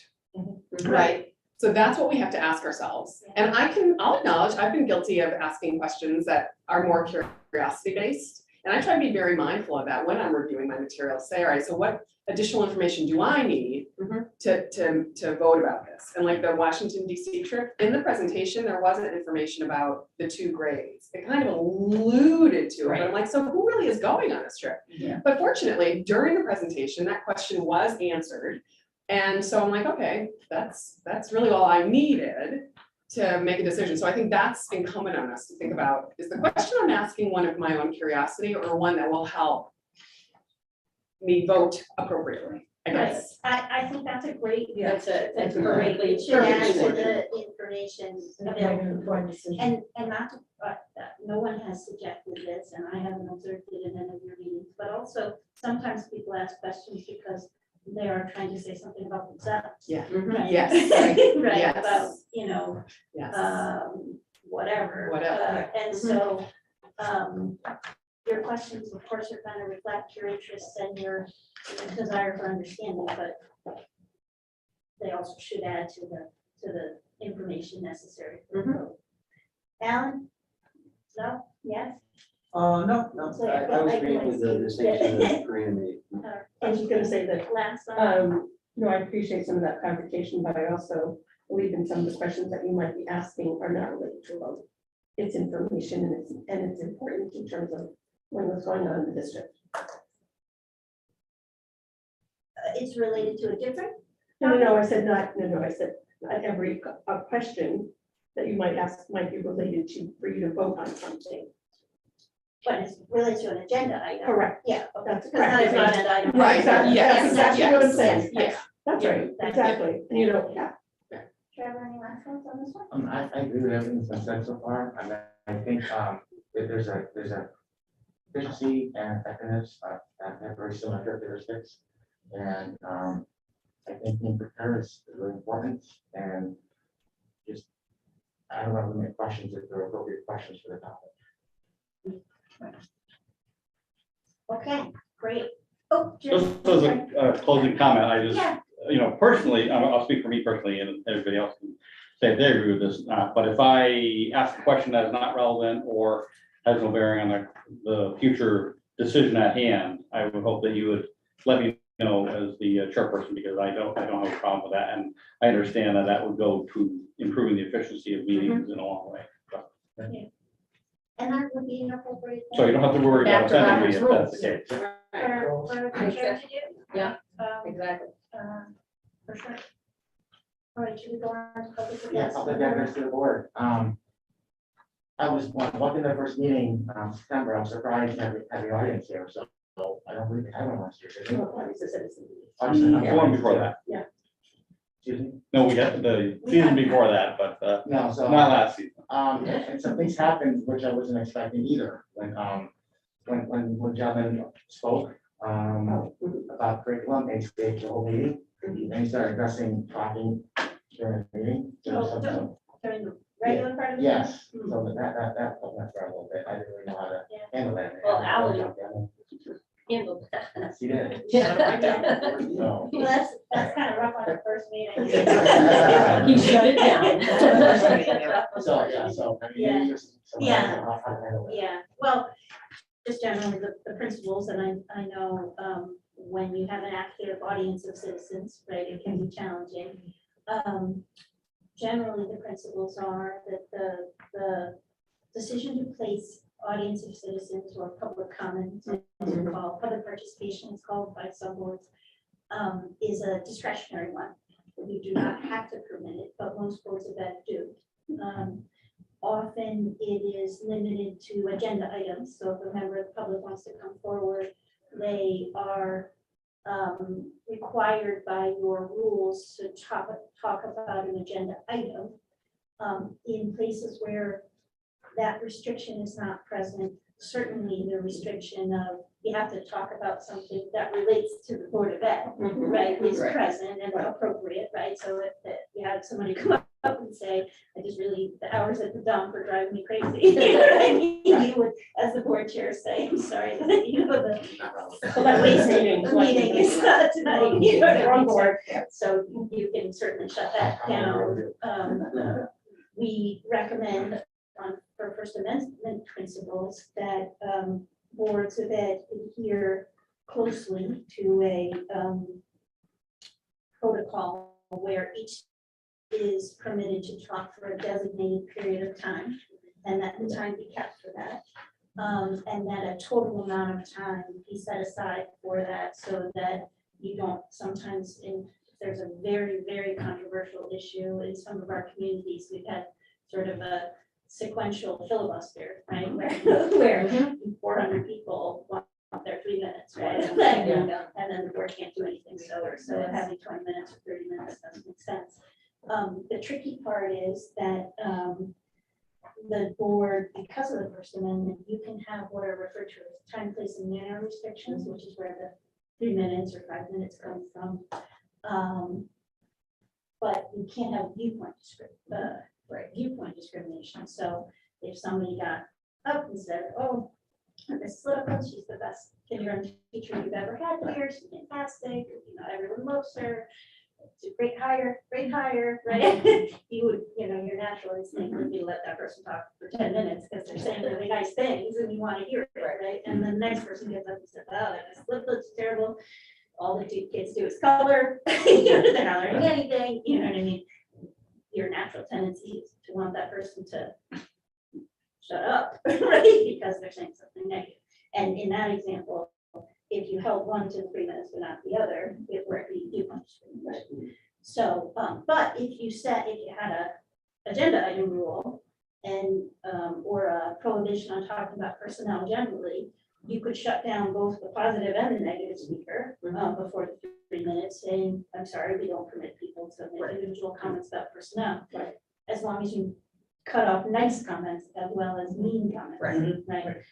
The other general rules are if someone gets up and starts yelling obscenities, right, or racial epithets or something of that nature, given the disruptive nature of that type of dialogue, it's perfectly within your rights, notwithstanding the First Amendment, to shut down that particular speaker. And if you have a disruption, as the board chair, you're allowed to control the disruption. And typically what I would advise, not that you've ever had this necessarily, but they have elsewhere. So I'll just say it just in case. We would usually say, you start out by saying, that type of dialogue or that conduct is not permitted in this meeting. And I'm going to ask you to not do that anymore. And then if they continue, you would say, "You're out of order. And I'm going to take a brief recess," right? And depending on what the level of disruption was, you could either just say, "Sorry, you can't come back," or you could say, "I'm going to give you a few minutes to compose yourself, and you can, if you want to participate appropriately, you'll have this opportunity." And then if they can't do it, you call the police, and you can actually exclude everybody from a meeting if it gets really disruptive, as long as you allow the press to stay. However, if the reporter is the disruptive one, you can exclude that one as long as you allow the other reporters to stay. So those are all the rules. And what's lovely for all of us is this is outlined exactly and Right. laid out in our public address. Right. And the one, just, these two things where they go out of my head. If board members engage individuals in dialogue, ask questions to the member of the public who's addressing the board, it can cause two problems. One, it messes up your timekeeping, right? Just like the 35-minute, 15-minute presentation we were talking about a minute ago. And the second thing is you can inadvertently have an unannounced agenda item, right? If I'm a member of the public, I'm here talking about active shooter drills or whatever it is. It's not on the agenda. Board members start to ask questions. Somebody turns to Dan and says, "Don't have a policy on that," or "Have you asked the police about that," or whatever. And all of a sudden, everybody's talking about it. Hasn't been added to the agenda in accordance with the Freedom of Information Act, and that can be an FOI violation. So those are some of the common pitfalls. So yeah, I was just gonna say that we've got those rules, so that makes me feel good about the ability to kind of command and control. I think that the 30-minute time limit is exactly for when you have more people than there is time. I think that, and maybe this is really a question more than a statement. during that first meeting, and neither of those presentations were out of order, if you will. They were both, yeah, they were not disruptive at all. No. What Jim's alluding to is we had a year of very disruptive Yeah. public comment, only right before COVID, so it's not uncommon. Right? Yeah. But what I experienced was, I think the way the rules read is, you get your 3 minutes, but you can complete your thought if you take 3 minutes and 30 seconds. Yeah. And I think that one of the things I think I observed was one of the people was cut off mid-sentence because the 3 minutes was up. It was longer than 3 minutes, just so you know. No, okay, so, At then, some point, you gotta say. well, I think at 3 minutes, you can say, okay, you're at 3 minutes, finish your thought. That would be my, and I don't want to get into the individual thing, but I just wanted to make that comment that it's about managing command and control of that. And it can be very challenging depending on who is standing in front of you. So Yeah, I have a lot of sympathy for board chairs trying to manage Yeah. that particular Yeah. aspect. And normally I would advise, obviously, you can say something like, we thank you for that information, or, you shouldn't. It's not that you can't say anything or you shouldn't say anything, but I don't want all the board members jumping in, and it should be Right. something very non-substantive. Go ahead. Because I think it came up before that, and maybe it's good, maybe new board members know it, but if somebody asks a question, board members, we've made a commitment that we all don't respond. Yeah. We don't respond at That's in all. your- That's in your I'm policy. just Right. saying, just to clarify, we don't respond. It kind of, it feels sticky sometimes because you want to be able to say something, but we don't, and we really leave it up to, Jan. I mean, if she wants, she can say something, but we don't, each of us individually participate. And that's best practice, for Yeah, sure. exactly right. Yeah, George. So, in our agenda today, in the back, there's many contacts with this one that gets read. Yep. So number 6, the language is pretty much what I was saying, but it's not. It's much more good, right? But the Board of Education does not typically Typically. respond, correct, but it doesn't say do not respond, right? I mean, and then during the course, and may direct it, and then it also says that the board chair may respond on behalf of the Board of Education. We don't normally do that either. I mean, what we normally have done, because some of these things are so just came to it very quickly, we basically says the superintendent will deal with it. So I think perhaps last one was kind of awkward, is just it just ended, Yeah. right? And it wasn't, and a lot can happen, new shit, so on, but it just sort of ended, and there was an opportunity to just say, we'll get back to you. Right. Was generally back to you. That was supposed to just much on, so, Yeah. but that's it. But And a couple other sort of best practice kind of things, if it does merit a more board discussion, right? Normally, we would recommend that occur at a subsequent meeting, right? Not at the, obviously, if it's a special meeting, you can't add it to the agenda anyway, so I can't talk about it. But if it was a regular meeting, by 2/3 vote, members of the board can add an agenda item. And it's not illegal to add an agenda item that comes up during public comment, right?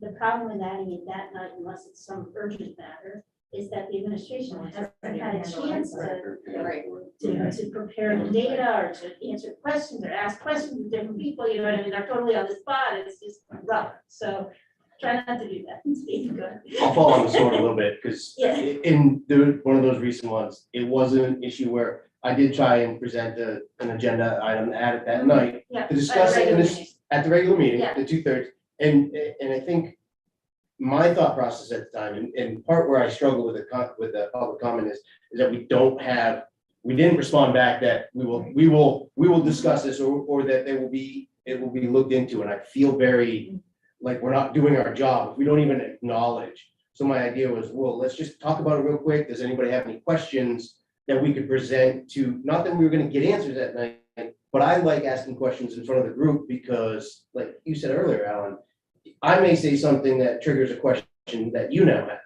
And I find that we feed off of each other in a way that can be more substantial in our okay, now Jen, can you go look up this information for us? Come back for the next meeting.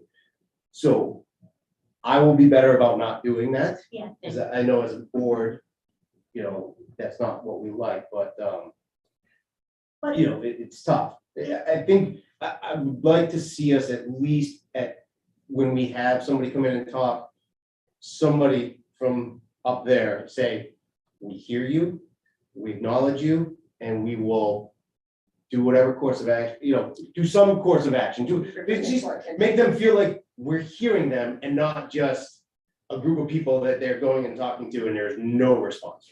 yeah, you could have, I mean, there are certain canned comments that often get said, right? Certainly thank you, right, is always appropriate.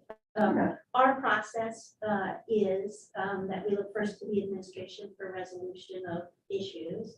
And that it might come to the board at some point in a later meeting, right? If those issues are not resolved, or, you know, the administration may present more information to the board about that at a future date or something like that. So it is sort of like not saying you're gonna get an answer right now, but it is sort of not just cold shouldering, right? Which I think is I'm sensing here that. That's the part that I really felt like we as a board were, because there was a lack of any type of response to them, that we were giving him a cold shoulder, and I don't think that was the intent of the board. Right. I think that was us trying to live within our, Right, not, right. We're gonna go to Jan and then come back along this side of the. No, there is an opportunity for me to say something, and I'm not a member of the board, so I can say, thank you, Mrs. So-and-so. And I know we spoke about this, and I will be in contact with you, and I have done that. in the past.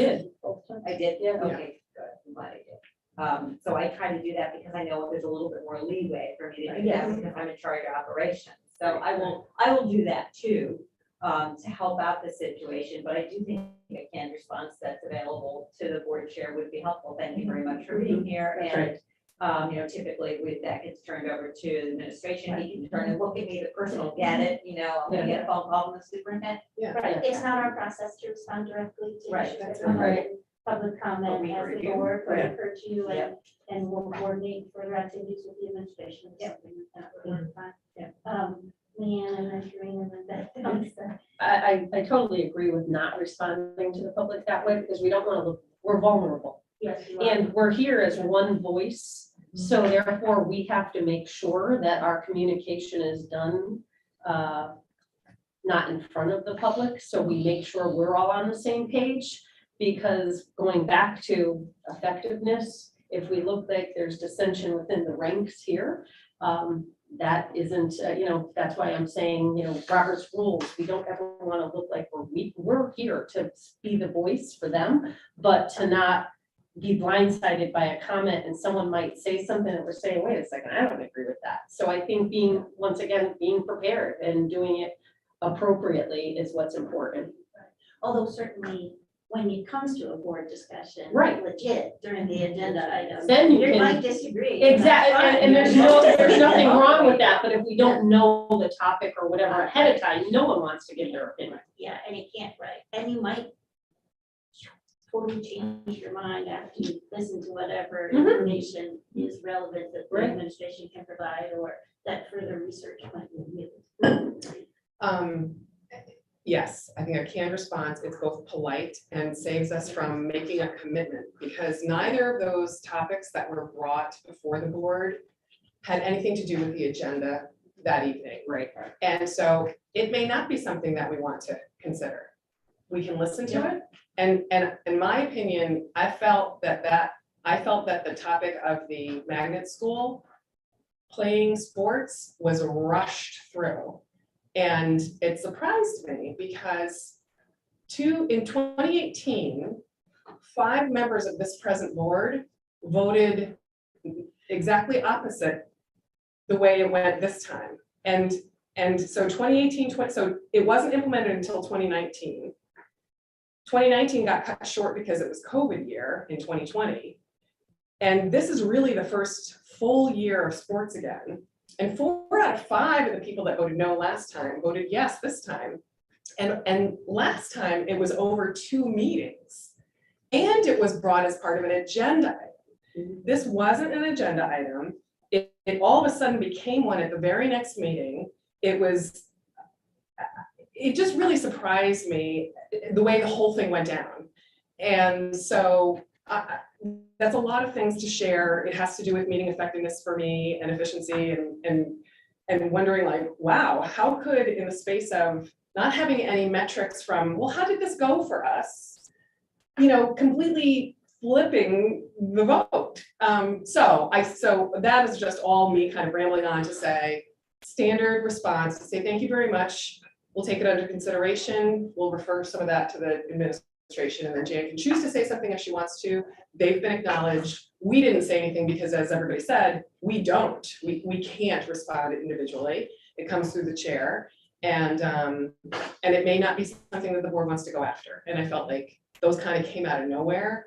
And I think one of them is certainly more important than the other, but that's all I have to say about it. So a related point we're gonna come to in a minute with agenda items and how they make it onto an agenda. So some of what you just talked about, how items get on the agenda, when they might pop onto the agenda and the like, let's continue with that in a minute, but let's finish out public address before George. I don't have anything anything? else to say now. No, anyone? No? Kevin? And One question I wanted to ask is that I'm glad that George brought up about the meeting conduct on the back of the sheet. And maybe because it's a Series 9000 bylaw, we should probably maybe look at it and change the wording, because maybe it should read something like the Board of Education does not respond to specific questions. That typically, we don't respond. I'm just trying to narrow it a little bit as to what really plays out. wordsmith it a little bit. Yes, exactly. You know, during the course of the meeting, yeah, and make it representative of what's realistic in terms of what plays out. Your language is very good. Whatever you could put, you know, there, there's just a thought. Well, and, go ahead. I want to- Yeah, well, I just wanted to add one other thing, that I know that when I was a parent and I came to a meeting, I was like scared to death. It's very overwhelming to see board members and you want to share something. So I'm thinking probably, which was repeated, nice to say thank you, everybody, for coming. We're really appreciative of you coming to the board about it. Before we begin, I just want to review with you, our processes, so that you know how we organize it, and maybe you move up where it says, the board permits, or however, move number 6 to the top, because that way they're like maybe waiting, like you were saying, Steve, like for a response. And then if it's there, then they kind of know at the get-go that how it board will operate. That's all. But it's just more welcoming, because it's kind of overwhelming for people to come to a board of education. And people, I assume I know it's here, but people understand that it's 2 minutes. Yeah. You tell them, that's good, because that would be very off-putting if you're a parent that came, you wrote a whole speech and it's got 10 minutes and then you don't know until your 3rd minute that you're about to get cut off. That would be. And may I say something from Jim? No, Steve? Scratching here. You what? He was scratching his Scratching my head. So I think Eileen's suggestion to move that up is number 6 up is a great idea. I do think we need to let the public know what we expect, or what they expect from us. I think that's an excellent point. And I think taking typically out, the word typically. Yeah. Let me work on that. I have some ideas on that. really good language there. What I just said, but I can't remember. It's not for you to do. You might have to fast forward. Really good though. So, yeah.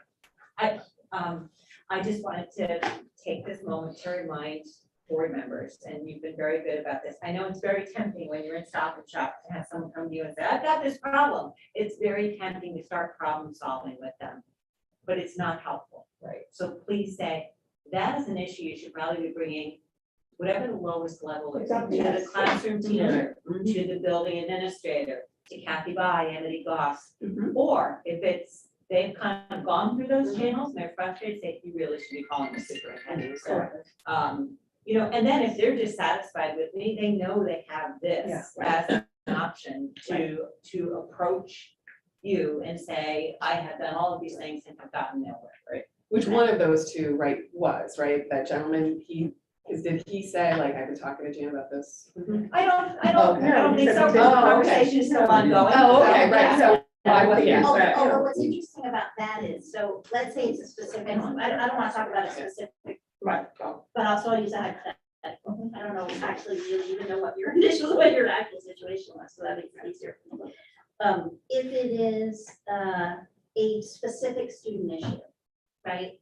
So the types of student issues that sometimes people want to bring to the board are, my child didn't, I feel my child didn't have a meaningful opportunity to try out for this particular sport or to playtime, or,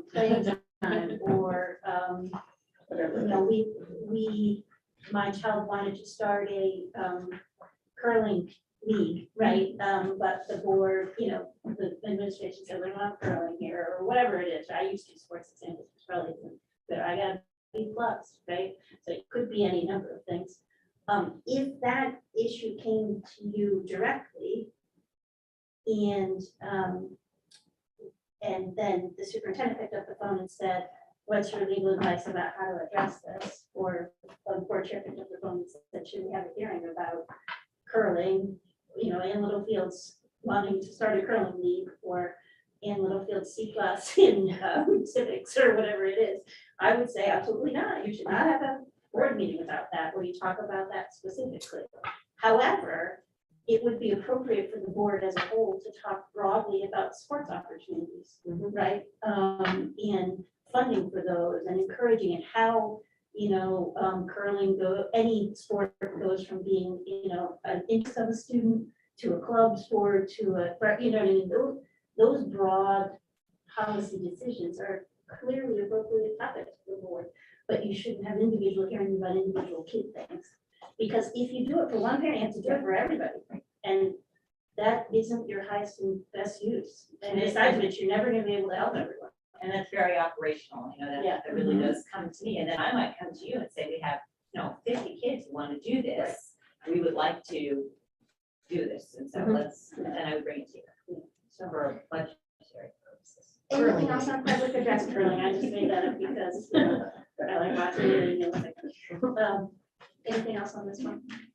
No. Agenda items, let's go to agenda items, because there is some overlap on this. If we go, It's also in the policy. If I can bump that one up. They're all in your folders. All of these policies I have been. oh, good. The common question I will get is either, how do I get an agenda item on the agenda if I'm an individual board member, not the board chair, right? Board chair knows how to get something on the agenda because it's the board chair's job to put together the agenda to give it to the superintendent, right? But if I'm a rank and file member, how do I get things on the agenda? Jen, where's the, It should be in meeting conduct, I believe. I'm looking right now. I have it underlined somewhere. maybe on the board side? There should be one on construction of agenda. Maybe I don't have it. I don't. think I have it. Meeting conduct, we have, On the back of the. page 2, it says, all matters on the agenda, consider draft official. So there's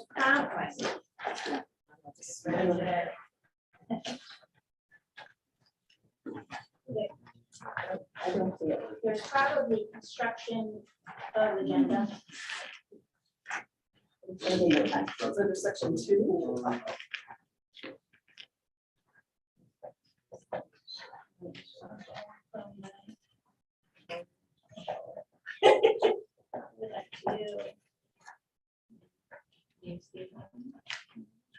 Hit cancel at the bottom, perhaps?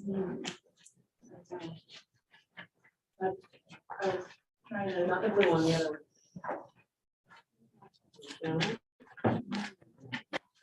I have it right here if you want copies of it.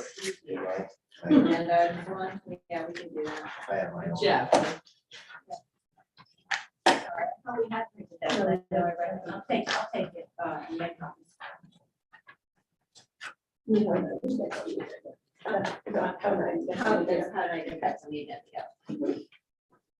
Oh, good. Got myself. Okay.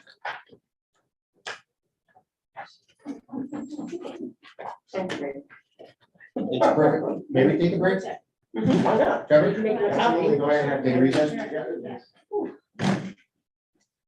Should we pause something, or should we pause this? Probably. I don't know how.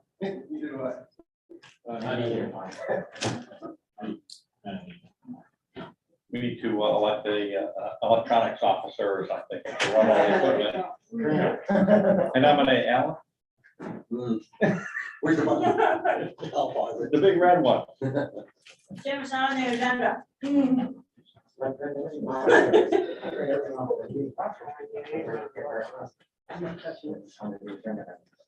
Oh. Thank you. All right. They are very good. Cookies are very good. Might want to run over there before they roll. There you go. That mic's still on, everybody? We do have it. We didn't have it. Okay, so everyone has a copy now? No, I just said. Okay, no, I have it here. I'm gonna hand it out, Trevor, is that all right? Absolutely. Yes.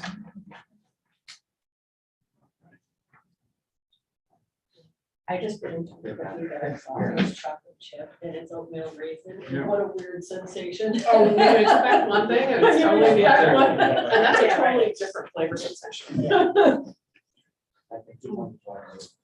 Yeah, so it's right. So I'll admit. Trevor, you I literally thought I would buy, and it's We're all so set. weird Here's another one. sensation. I almost picked up the oatmeal raisin, I was like, no, can't do that. Do you have one? We'll share. Oh, okay, I was gonna say, we could share. Right, I know where to find Halloween candy if we run out of cookies. Probably has it somewhere. I thought I must have. Usually has a problem. Not everybody does, but I was. Somebody else has it. Yeah, Oh. I know. Wander around and you can easy.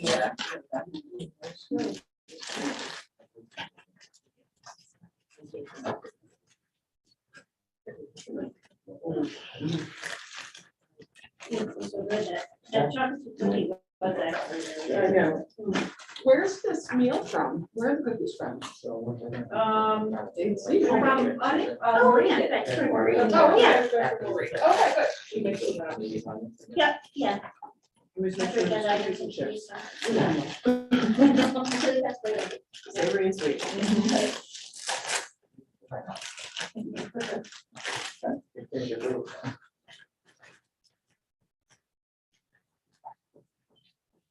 I'm feeling.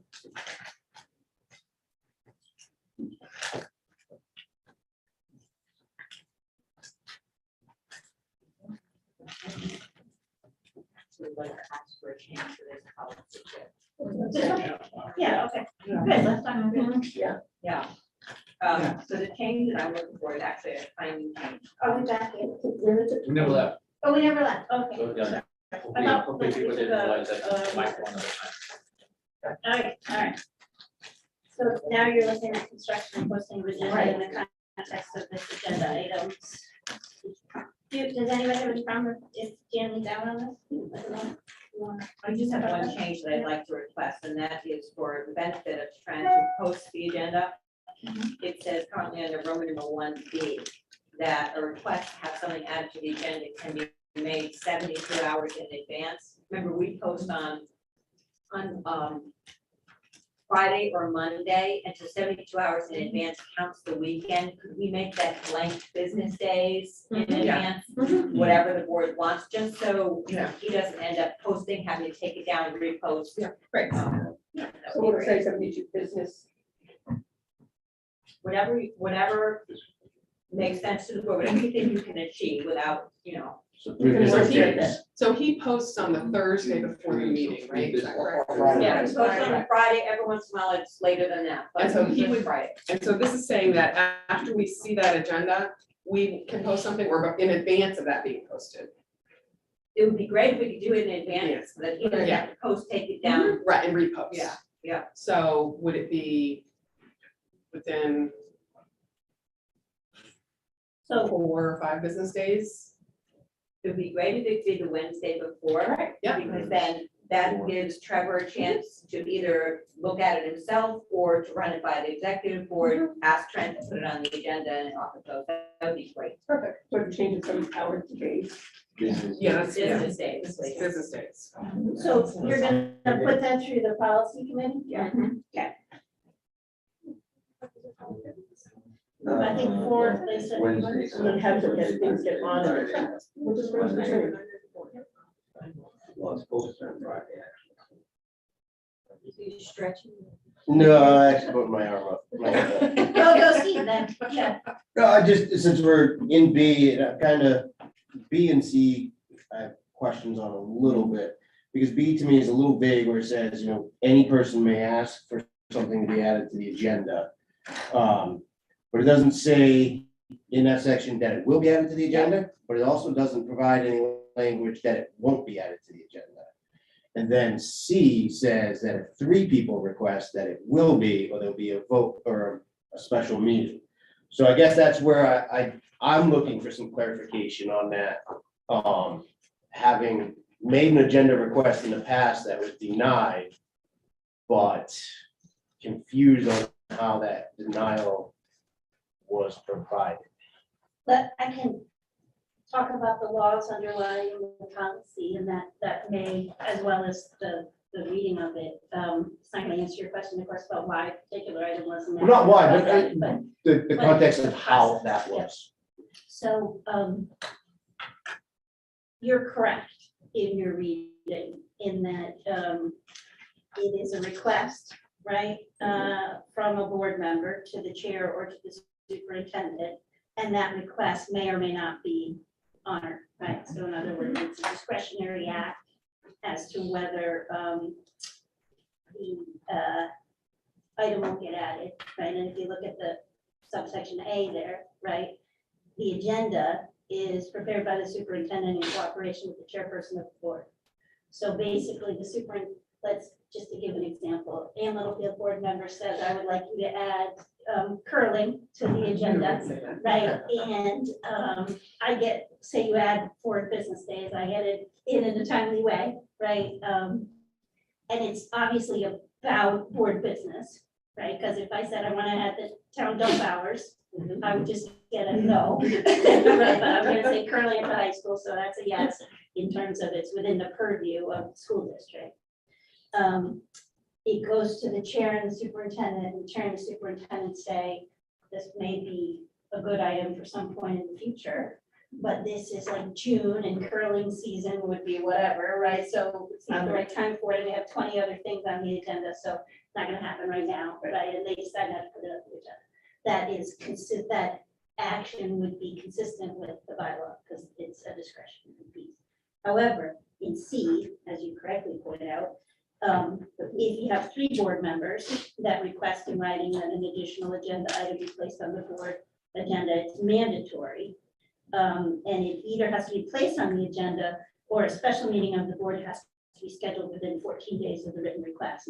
There's a particular statute that provides that right, if you will, to individual board members. So if Ann Littlefield got 2 other board members to say, we want curling, in the next 14 days, then the superintendent and the board chair would not be able to say, we're not doing that, right?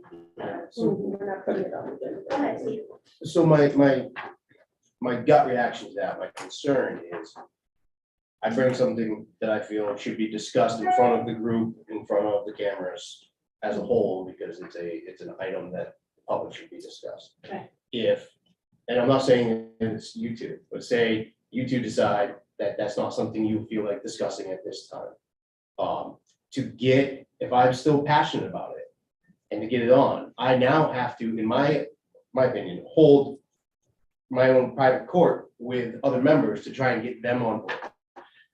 I feel like I'm doing that behind the scenes, and that is a very uncomfortable feeling for me. I don't want anything behind closed doors. I feel everything should be out there, just like if an agenda item, if anybody brought up an agenda item, look, the easiest way we can shut it down if we don't feel like discussing it is don't discuss it. Right. The agenda item comes up, somebody makes a motion, there's no second, there's no nothing.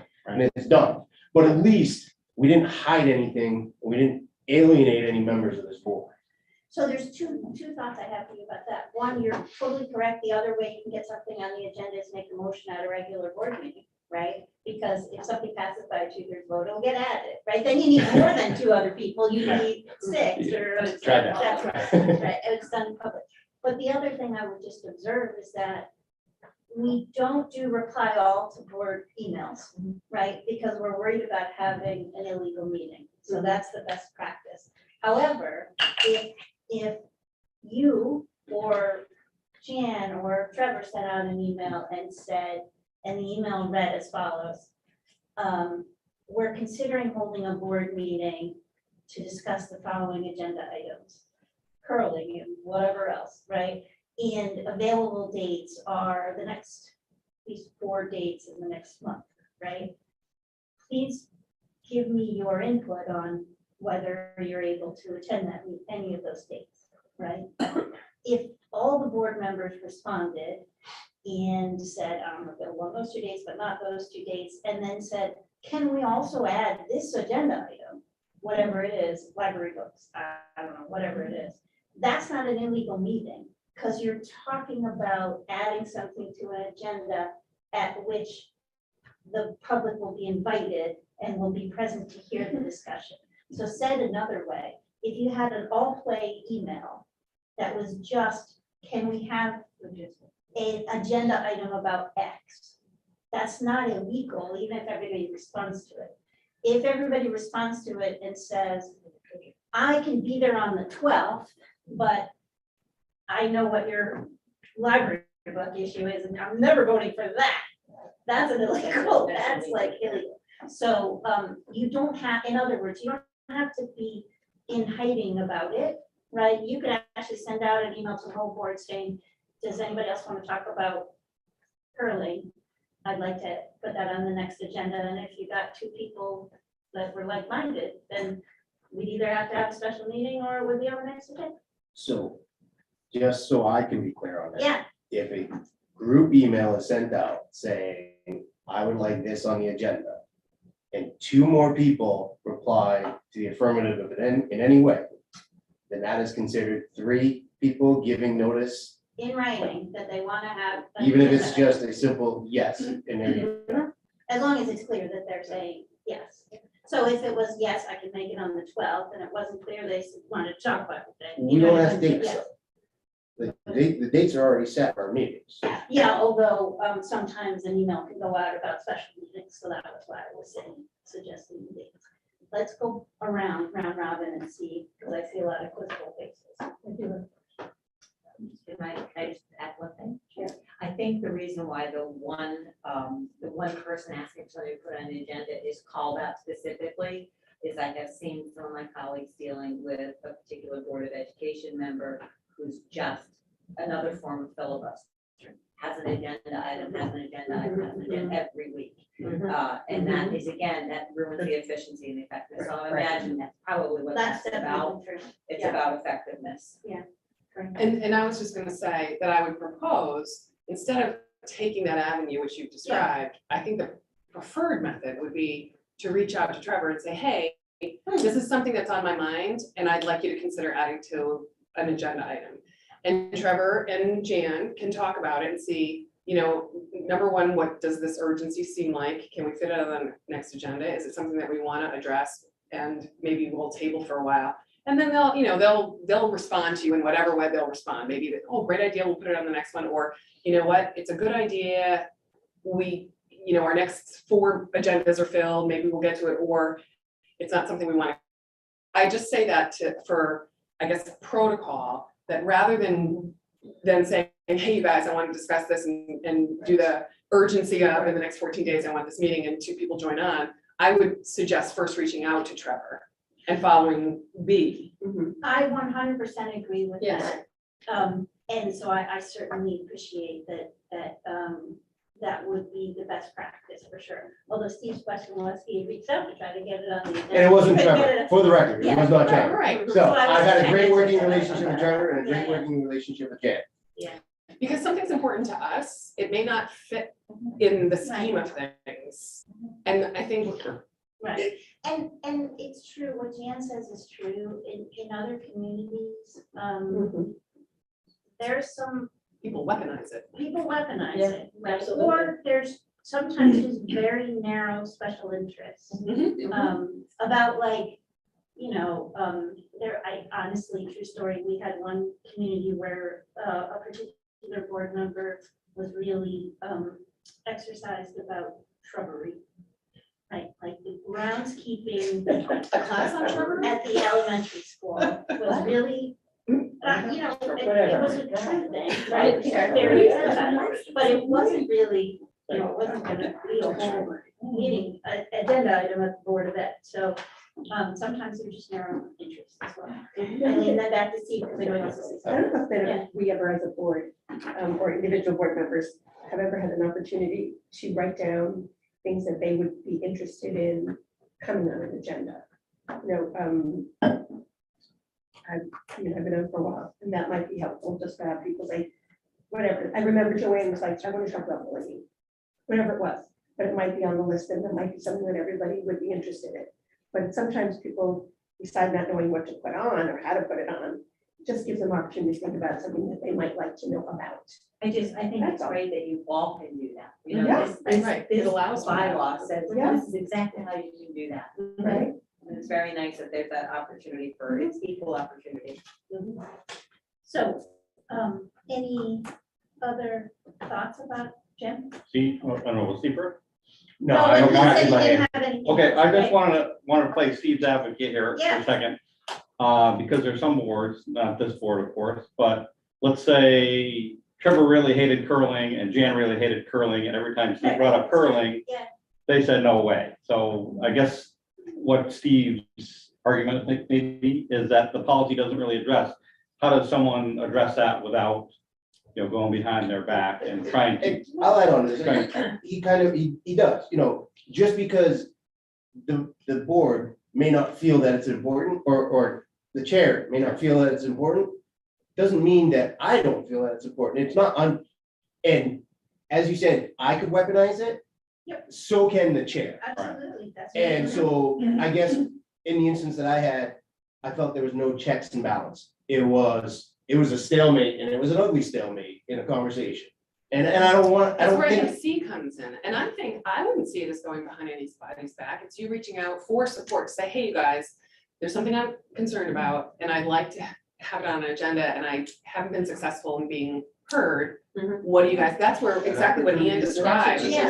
is, yeah, There yeah, is- I don't think that's a behind the back thing at all. That's what the statute is for. Right. Right, there's a statute that says any 3 board members can Right, require, yeah. actually, the statute doesn't say it'll be placed on the agenda of the special meeting of the board. The statute says will be placed on the next agenda for a special meeting. The statute just says a special meeting. But obviously, this is designed to effectuate the intent of that, which is you're gonna get the topic before the board for discussion. That is 100% the public policy of the state, so I think if you utilize it in the face of not being able to get an agenda item on the agenda, that's perfectly appropriate.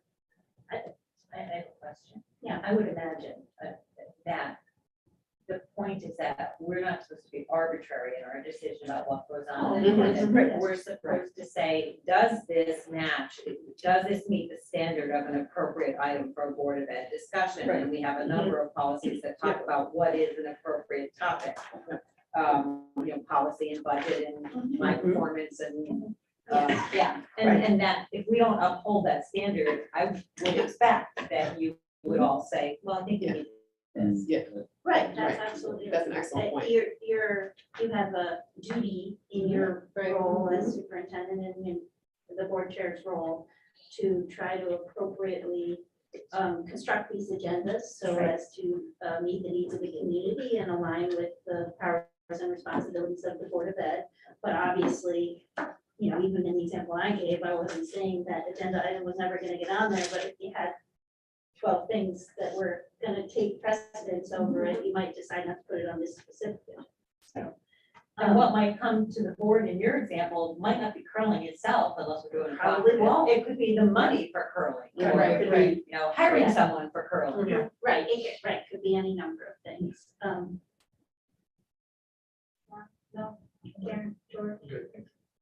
I just think, to put Steve at ease, the language is written to allow everyone's voice to be heard as long as it's followed and there's checks and balances in place.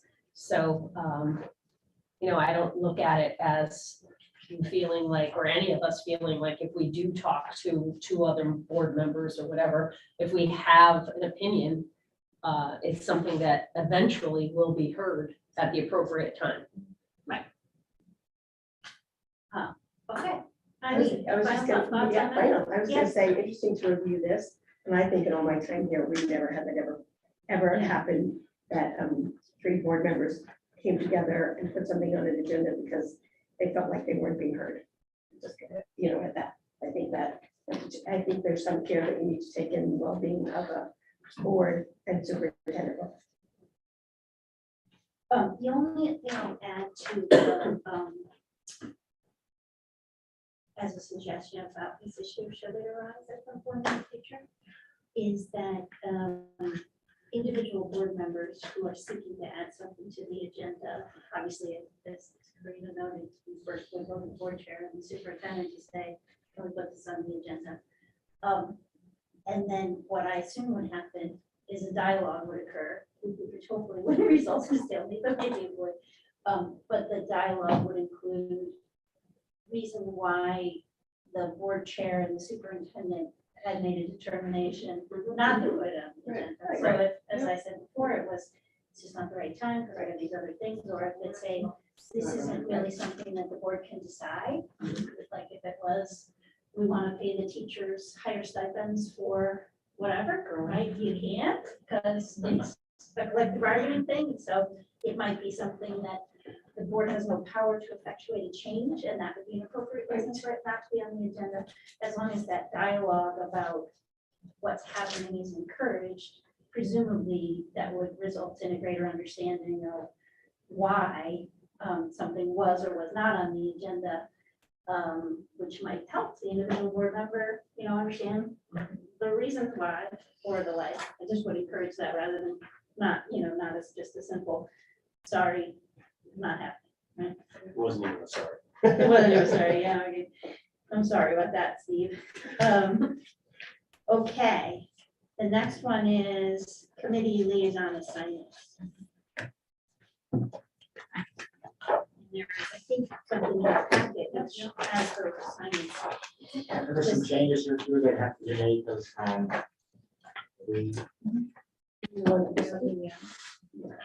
Like some committees may. yes, need to there's some dissolve. names. I'm not trying to think now.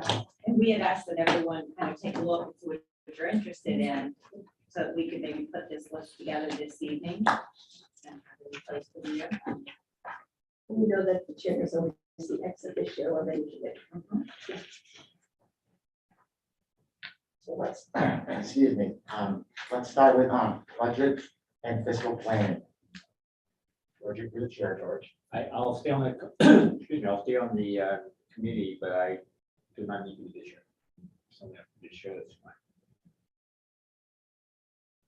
Reverend Baker. Yeah. And Jeff. Oh, okay. And I nominate George to be chair. Thank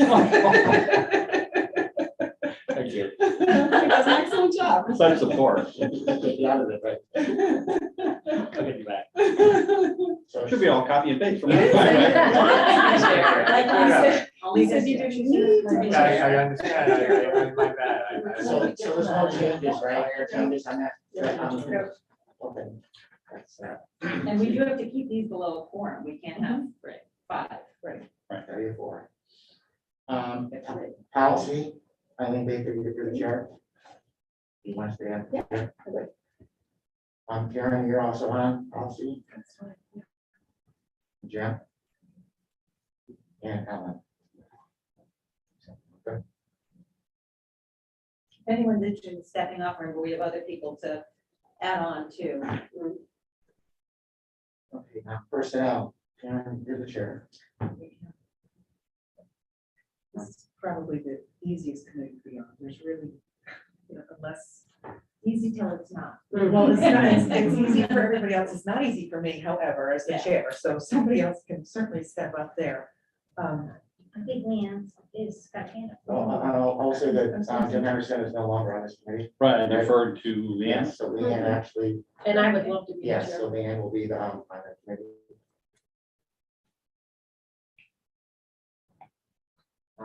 And Steve, right? You're on the committee too? Want to stay on? Sure. Okay, so it's Karen, George, Steve, and Leanne. So Karen, are you staying as chair or is that something you don't want to do? I'll do it unless somebody else feels strongly about taking it on. I mean, I would have no problem doing it if you don't want to do it, but I'm okay with you being chair if you want to. If you would take it on, then I welcome that. That's fine. Okay, so Leanne, want to be the chair? Sure. So I'll just sit with you and Mhm. review, so what we have to do. Facilities, Alan, I'll be the chair. Okay. Steve, right, George, and myself. I mean, if Leanne right now is not a committees, and so she wants to be on facility as well, I will step down. Leanne, do you want to be on that committee? Facilities? Yeah. Sure. Okay, so we're gonna remove George and put Leanne on. And myself, I'll stay on facilities.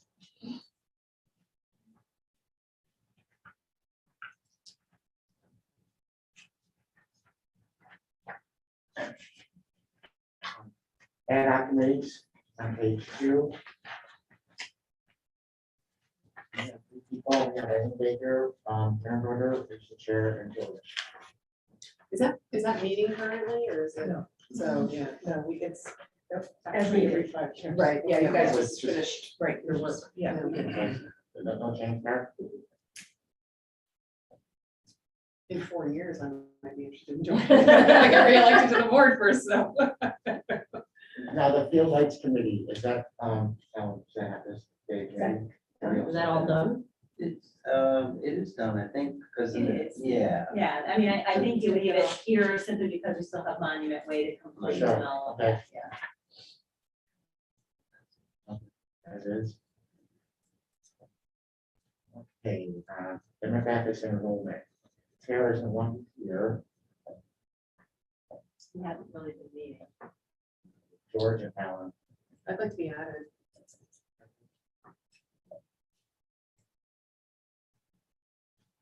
That would be You chair. want to be the chair? Because we don't have a chair. Okay. Sure. To the chair. It's fine, yeah, please, I nominate for individual. Well played, George, Oh, well yeah. played. That was great. You can take an hour and a half. No, no, I He may be silent, but he is. Okay, let's see here, page 3, liaison assignments, continue. Contract negotiations. Just give up my backwards spot, Well, if somebody would like it. Chair's off, yes, obviously. Do you want to get on? with Yes, the, I'll be on that. Which one? Superintendent administrators. Karen, you want to stay on? I will unless somebody's willing to take it on. I'm And Jim, happy you're to on it. pick it up. I'm already on to take it if you want. Yeah. That's fine.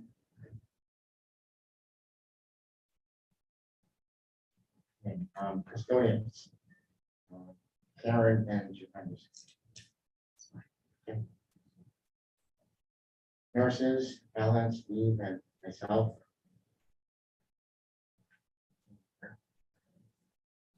Paraprofessionals, I think we have that anyway, my wife, Karen, and Steve. Secretaries, George and Alan. Fine. Teachers, I'd like to stay on. I was on for Tara, so I'd like to stay on for that. George and Jim. Right? And non-bargaining unit employees. Steve, myself, and George.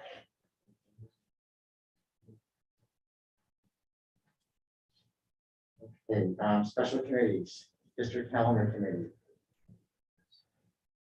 I've been on that for like 15 years. So I said, I'd like to do that, so I have to do it. You seem to be doing a great job with it. I nominate you for chair. No, I'm only kidding. It's a new position. I find the levity in everything. Sorry about Anyone wants to be on that? Yes, I didn't realize I was on it, but yeah, I'm happy to stay I on think it. it's on last time. Well done. Perfect, we don't want to be on a complete spot if you want to go back to that. Or if you want to stay on this. I'm not being on that, actually. Okay, good. Calendar. Okay, finally, out of district entities, everything's gonna be there. Learn, Leanne actually went to the meeting a couple weeks ago, and she wants to take over Learn.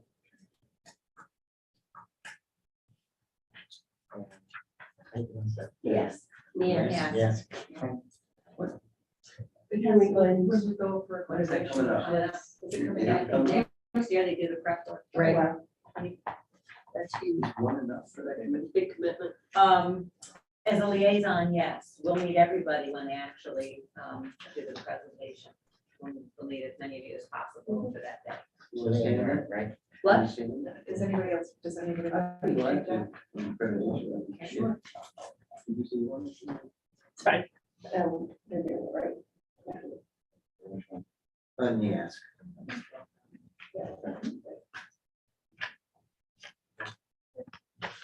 I just have a quick question for the things. How come some have 3 and others have 2, like for the contract negotiations? Is there a reason behind that? I think some of them are more complex. I think also some of them largely have negotiated during the day. Okay. And we thought, most board members thought that was a burden on them. It was really just wondering, not that I'm Yeah, I don't think there was any- questioning why. I don't- so, Yeah, I you don't know. think there was any rationale Okay. other than that. Any comments? May I ask a question about the fiscal committee? Has the deadline for the budget been changed by the Board of Finance? The deadline for submitting changed for all of the departments. Not officially for us, though last year it was accelerated. Okay, Like they called us to a Board of Finance meeting much earlier than we expected. okay, yeah, because I heard like they want them December, and I was like, what? So as long as Yeah. you're in the loop Yes. and Yeah, feel we'll good get about them where to we you are, in good. December. That's your holiday gift. Great. We're gonna be ready. Okay, my next item, the communication for public relations. Jan, would you, I'd be happy to. back up? In the right side of your folder, you have a couple of documents in relation to our communication and public relations. One is the website analytics, and the other is a communication chart. And I'm gonna look at the communication list and chart first. So you will remember, you were here last year, that we did a presentation in late April or early May about communication during last year. So what we're covering now is just everything after that date until last week. We had 152 separate communications during that time. That does not necessarily include all of the building level communications. Those are separate. And if you look at the documents, the first pie chart that says primary communication type from May to October, that's really the medium. And it's broken into the largest one, the yellow one, actually the largest one, the blue one is email. Obviously, that's the quickest way. The next largest is meetings and calls with stakeholders, and that includes the parent needs meetings that we attend and present information. So that's both webinar type meetings and meetings that are two-way. Social media website is 18.4%, video or live streaming is 7.2%, and surveys is 1.3%. So I'm really pleased that, I mean, email's just efficient. But I'm really pleased that we have so many interactive and social media components to our communication. I think that that's something that we have improved significantly over the last decade. Obviously, technology's gotten better, but also COVID taught us a lot about communication. And I learned a lot about communication during COVID. Actually, no, I learned to apply skills I had been taught in previous situations. And I finally realized how valuable all that previous learning was. You know, doing simple things like saying, you know, you're home with your kids, we have no idea how long it's gonna last. I'm communicating with you on a Wednesday, you will hear from me again on next Tuesday. So that people aren't saying what's happening. She hasn't said anything in a week. Do we have any idea what's happening? That sort of learning was really valuable. The next pie chart is the subject. And this is a very happy story because if you remember last year, the biggest percentage of it was all about COVID. We don't even have COVID as a topic anymore. It's just health and safety. And it's the smallest. And it is very small, right? So good news and celebration. So public relations, general announcements, district events, and special interest groups are really very similar in size. Plus then we always share, because we are the best conduit to families, we'll share community events, something at the Acton Library, Youth and Family Services, you know, police department's turkey for Thanksgiving will be coming up. So we work with them, Park and Rec, to communicate. We sent something today that was also sent by other agencies on the fentanyl scare and Hollywood candy, the Hollywood candy. So, you know, some of these, it's not always as clear. Good news and celebrations, obviously, is anything good that's happening with kids, teachers, an event coming up, an event that happened. You know, we have our Twitter feed at the bottom of our website. Special interest groups could be, you know, going to the Rotary Club, going to a board subcommittee meeting, negotiations, DPH meetings, all the various things that we're involved in communicating out about Old Saybrook Public Schools. General announcements are everything from, you know, the half-day reminders, snow announcements. We haven't had any since May. And, you know, large groups, the entire community, all of you get included in most of those. Community events would be, as I said, something for our colleagues and our peers in town, including even the Kate. District events, stuff that's sponsored by us, such as board meetings, after-school activities, fundraisers, and then health and safety is everything. We didn't include the work that we're doing with our 4-meeting, I call it the 4-meeting group, right?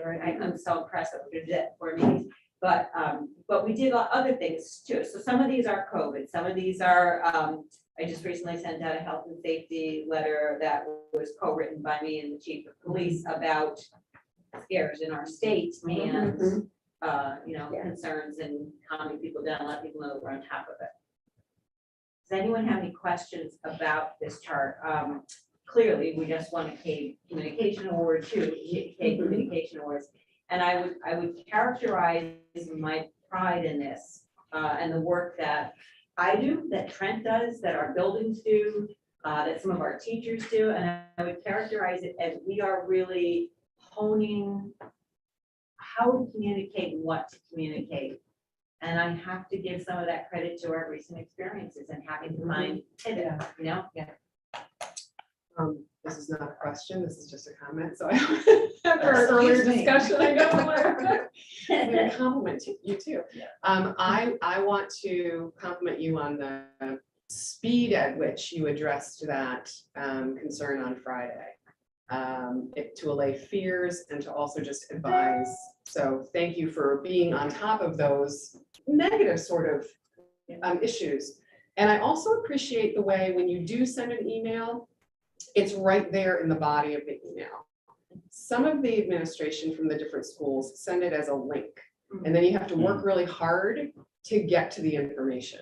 And I think that you model it as an appropriate way to communicate, that put but the content right there visible so that you don't have to click 3 times to get to the content. So I don't know if you can influence or Mhm. dialogue with your other, with the other administrators, but I think that's a really, I compliment you on making it direct and easy for people to access. Thank you. Does anyone else have any input on the communications report? I just wanted to say, like what Rita said, you're right on it, and your communications are on point. Yeah. So, very easy to follow. I have to say that we did get that as a compliment all through COVID. People said, we know what's going on in our school district. And my friends in some other places, probably not even in the state, aren't as fortunate. They're not getting as much information. And that was all by design. I wanted people to send their children back to our schools in the fall. And I figured the best way to do that was to make sure they trusted that we knew what we were doing. I wanna, if it's okay, I'll move on to the website analytics. And I just wanted to mention that I think the collaboration between the police department and yourself. Yeah. Gives parents a whole sense of, you know, we really work together with the affairs agencies. Yeah, youth and family, police, we have a very partner record, very good partners. Right. So I will walk you through the website analytics. The first one, number 1, these are the top 10 most visited pages on our website through October 14th. At the top, you have what looks like a really erratic heartbeat, and that is users per day. You see the spike at the beginning of the month because that's typical when people are ordering their lunches for their children. And so they have reason, large groups of people have reason to access it. Number 1 that has nothing written next to it is the home page, the landing page. The first column that has a total of 96,707 is the number of people who visited that page. It's the number of visits, right? The people is the next one. Number of visits. I was kidding. Yeah, it's 79,000. Yeah, what was the time frame? I'm sorry, I just recall that. What is the time frame here? Yeah, the 96,000 and what was the time? Oh, frame? May 2nd, October 17th. Okay, thank you. March 2nd. March 2nd, sorry. Yeah, March 2nd. Why So it's 7 not months. working. Wow. Yeah. Okay, so then the next one is unique page views. So these are the number of people who visited that particular page in aggregate. For example, if I go to the website and go to the home page, that's 1 page view for the home page. And then if I go someplace else and then go back to the home page, that's 2 It's views clicks, for the home yeah. page. So it's just numbers of clicks, right? The next column is the average time on the page. It's wild how you can disaggregate data. Yeah.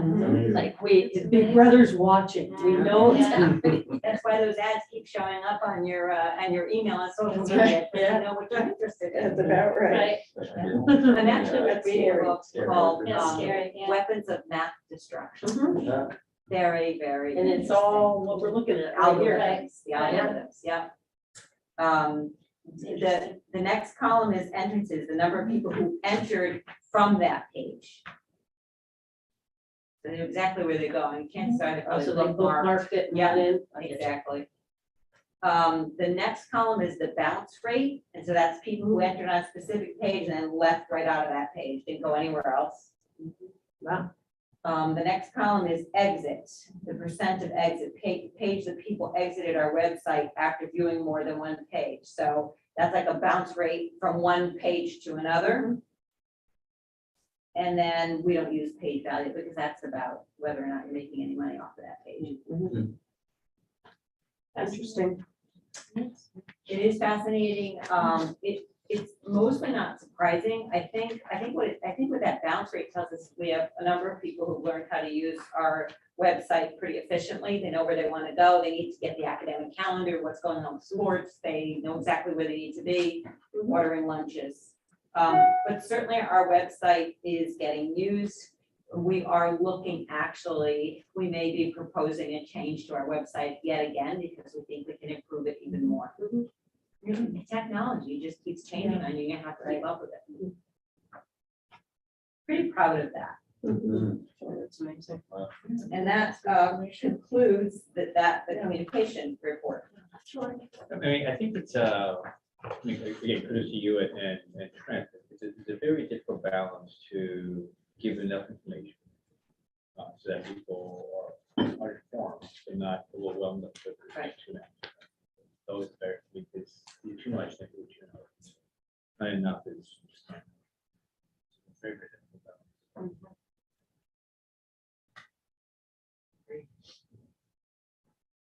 21st century Google you are. Takes a village. Very sophisticated. Takes a village, right? Absolutely. So Administrator, what are your superintendent goals with you? So this is also in your folder. It's labeled district-wide goals 22-23. This is a public-facing document on our website as it was last year. So our promise to our community is right there. There's nothing, it's very transparent. There's nothing hidden as to what our intent is and what we expect to accomplish this year. This doesn't drill down to every single specific action that's going on in the building because it starts to get into the weeds, but suffice it to say that every year, and I think we did a really good job of it this year, all the administrators work together to make sure that the goals nest under the strategic plan. The strategic plan, think of the nesting dolls, the Russian nesting dolls, right? That's the big plan. And then each of the central office administrators has their plan. So mine is the strategic plan. Then the central office administrators, then the building leaders, then the teachers, then the students create their own learning targets that are connected to this plan. So ideally, and I think very much we are there this year because I'm going into classrooms and seeing learning targets on the board. Ideally, we are all aligned. No school district can do everything, so we have to do what we promised we would do, and our promise is public. And you can see how each of these, going across the page from left to right, is aligned. You can see the action steps that we will take this year. This is not included, we'll end up taking more steps in this. We did last year, we got further on most of our goals last year than we thought we were going to, even in those crazy times. And the measurements are what we know for sure we will be using at this point. I expect we'll be adding to that list as well. Because I don't ever want to make either the strategic plan or our yearly goals so rigid that we can't respond to what's happening. Lots of things happen during the course of the year. And so we need to be able to pivot and respond, or, when we identify new concerns, be able to speak to them. And for that matter, you have fewer measurements in the socio-emotional well-being goal because we expect we're going to have to develop those as we identify climate concerns, as we do our climate work. I'm setting those goals now. As we administer DESA again this year, as our counselors, psychologists, social workers work directly with students and we'll respond to their individual needs. I hope that you're reading finds that you will see.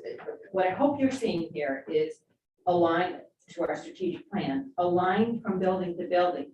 Because we think of it this way, we're a small district. We should be able to align from building to building because our students should feel developmentally different from building to building, but they should feel that this is all measured together, that we are all meshed together, I'm trying to say, and that there is a pathway, not every time you transition to another building, everything changes. I was so impressed at convocation, the way it was rolled out to the staff, and it was evident how it's going to dovetail. And I can't say enough how professionally it was held, done, and I'm very impressed by the whole process. It's great. And it's something that it's not leaving anything to the imagination for the teachers and making them feel at some point they're going to feel behind the 8 ball. They know the level of expectation. So when you come in, you know what you should be seeing. And the administrators know their role as well. And it just makes for a smooth transition going from 4th to 5th, from 7th to 8th to 9th, so I love it. Thank I you. love everything about it. Thank you. I have a question because I think it's under previous comment about communication. So those that, I know that all the communication goes out in Spanish and English. And that's a big initiative. Yes. In this Yep. district. Yeah, that's true. From, like maybe 20 years ago, you didn't have a cohort of individuals, or now you do. No. And I was just curious to know, not that, that this graph is that opportunity to know those families with English as a second language would be getting onto a computer, or that just going to identify any of that. Do the analytics? No, it Yeah, does it's not. pretty interesting, No, but right? you do know that our website can be translated. There's a little Yeah. box up at the Yeah. corner, so people can translate our website.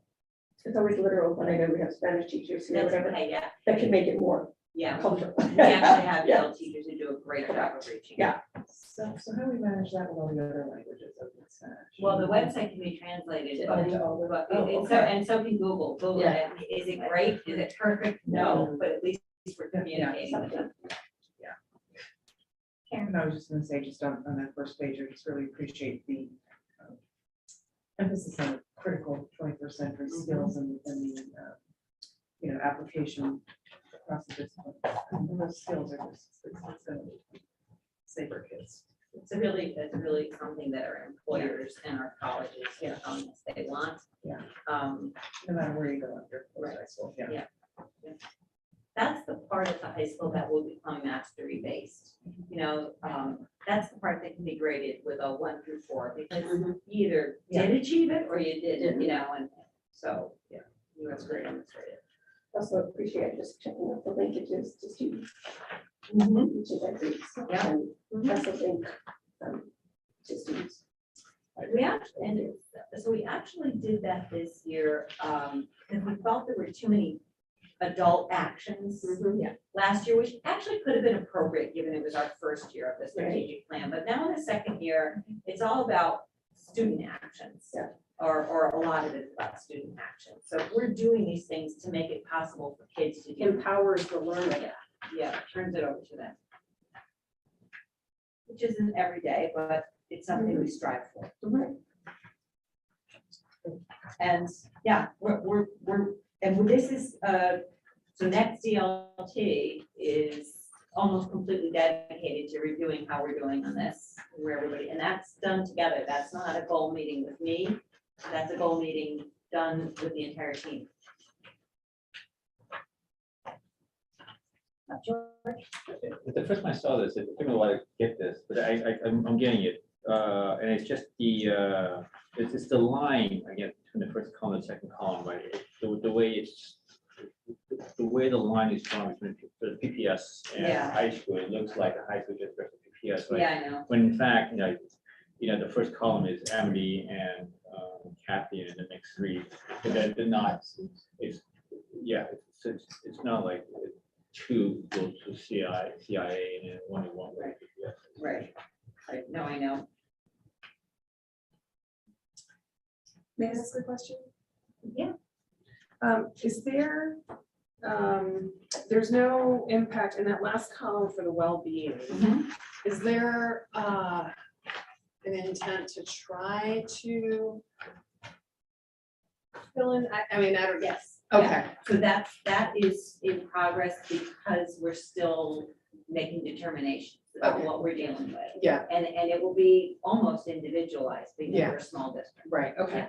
And then, yeah, the only thing, like, I always worry about, you hear so much about, there's something recent in the news about a high school student that committed suicide, and there are 2 students who were suspended from their sports team for bullying their co-teammate, which resulted in her suicide. And so that just makes me think of, we don't have DESA, not that it's the be all and end all, but, do we feel comfortable that the climate survey is giving us the information that we're looking for the high school? Because I know Leah is doing a lot of work. I just worry about that school and those kind of things. Yeah. So unfortunately, we don't have that mechanism, but we do have others. And rather than comment on it, I think I'd like to have Kathy Byer, Leah, put something in a response to you. But no, the answer to your question, the climate survey is not going to identify specific issues because it's anonymous. Right, right. That was true of the asset survey that the family always did, anonymous, and there's always a stressor for me there, because if somebody says something in that Right. survey, that is alarming. Yeah. Yeah, so it's always been an anxiety producer for me. But I will get back to you with more information about screening actions for high school students. All right. Any final thoughts on this? Obviously, George. I was gonna say, I'm just gonna put a little tab on this goal sheet document. I'm gonna come back to this. In the executive. Yeah, I was about to say the same, because some of the feedback might be appropriate to the executive session, which I think we're gonna start here shortly, although, There's one thing I want to do right to enter executive session, and that was, the day I started as chair, I wanted to go around the room and I don't know whether no more than like a minute. Just tell me why you want to go ahead. Wait, Isn't second? No, before we go into executive session. Before we go into executive Yeah, session. I wanted to do this, so. But this is a good night to try it. It's my turn. Yes. yeah, why don't we go round? Yeah. Okay, well, we all know I just retired from teaching after 35 years, and I wanted to keep my hand in education. And I really feel that because I have been an educator, I can bring an authentic perspective to the board, but also I had just, even though I taught in Rocky Hill, I live in Old Saybrook, obviously. And I've always just wanted to serve, and now that I have the time I feel to put into it, that's why I wanted to be a board member. And what did you teach? I taught elementary school, Oh. so I taught 5th, 3rd, 2nd, and 4th grade, and I was also the STEM advisor. Yeah. So, and I also have my, my background in, reading and language arts. I have a master's in reading and language arts, one in school law and politics of education, and one in natural sciences, STEM education. So I just felt that, I could offer a different perspective. And I had watched all the meetings, I've attended many in the past, and it was just something that I knew I wanted to be a part of. I don't have that many degrees. I only got Yeah, no, I'm just deeply passionate about learning and education. I do have one student left in the system, and I just think it's a great opportunity to serve and pay back, give back. Karina, how long have you been on board? I think this is my 4th year, 4th, 5. I think I was appointed, and then a year later ran. I've been through 2 elections. Yeah. So, yeah. Because I'm gonna have George have a question too. Okay. He'll know exactly. I'm terrible at doing those things. I don't wanna, I don't wanna, I'm gonna say this, I'm gonna send out the board members. I have no right to be on the board. I really don't. So I no longer have kids in the district. Strict my Why did you perspective, get sorry, on? strict my perspective, strict my perspective. which is Why what did I'm you gonna get say. on? No, well, when I got on, I had 2 kids in the school district, and it's like Trevor, right? I was very much more at the local level there, and I just did too many other things, which I just decided to try to put the board. But my youngest one graduated during my last term, and so this term I have no reason why to go. So. That's not, that. I'm so sorry. No, but I think there are. Anyway. That came out of left field. But no, it's how long have you been on the board? I don't know. Long time, 16 years? 16 years. Yeah, I think it's 16 years. Maybe sorry, it's all over. I did. It's very good. So,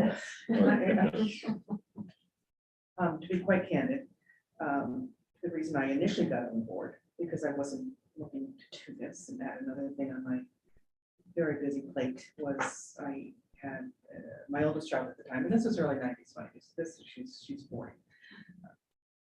Lots of issues and questions and concerns with the education she was getting or wasn't getting. So I thought, well, let's not just complain about it, let's do something about it, be part of the solution. So got off the board.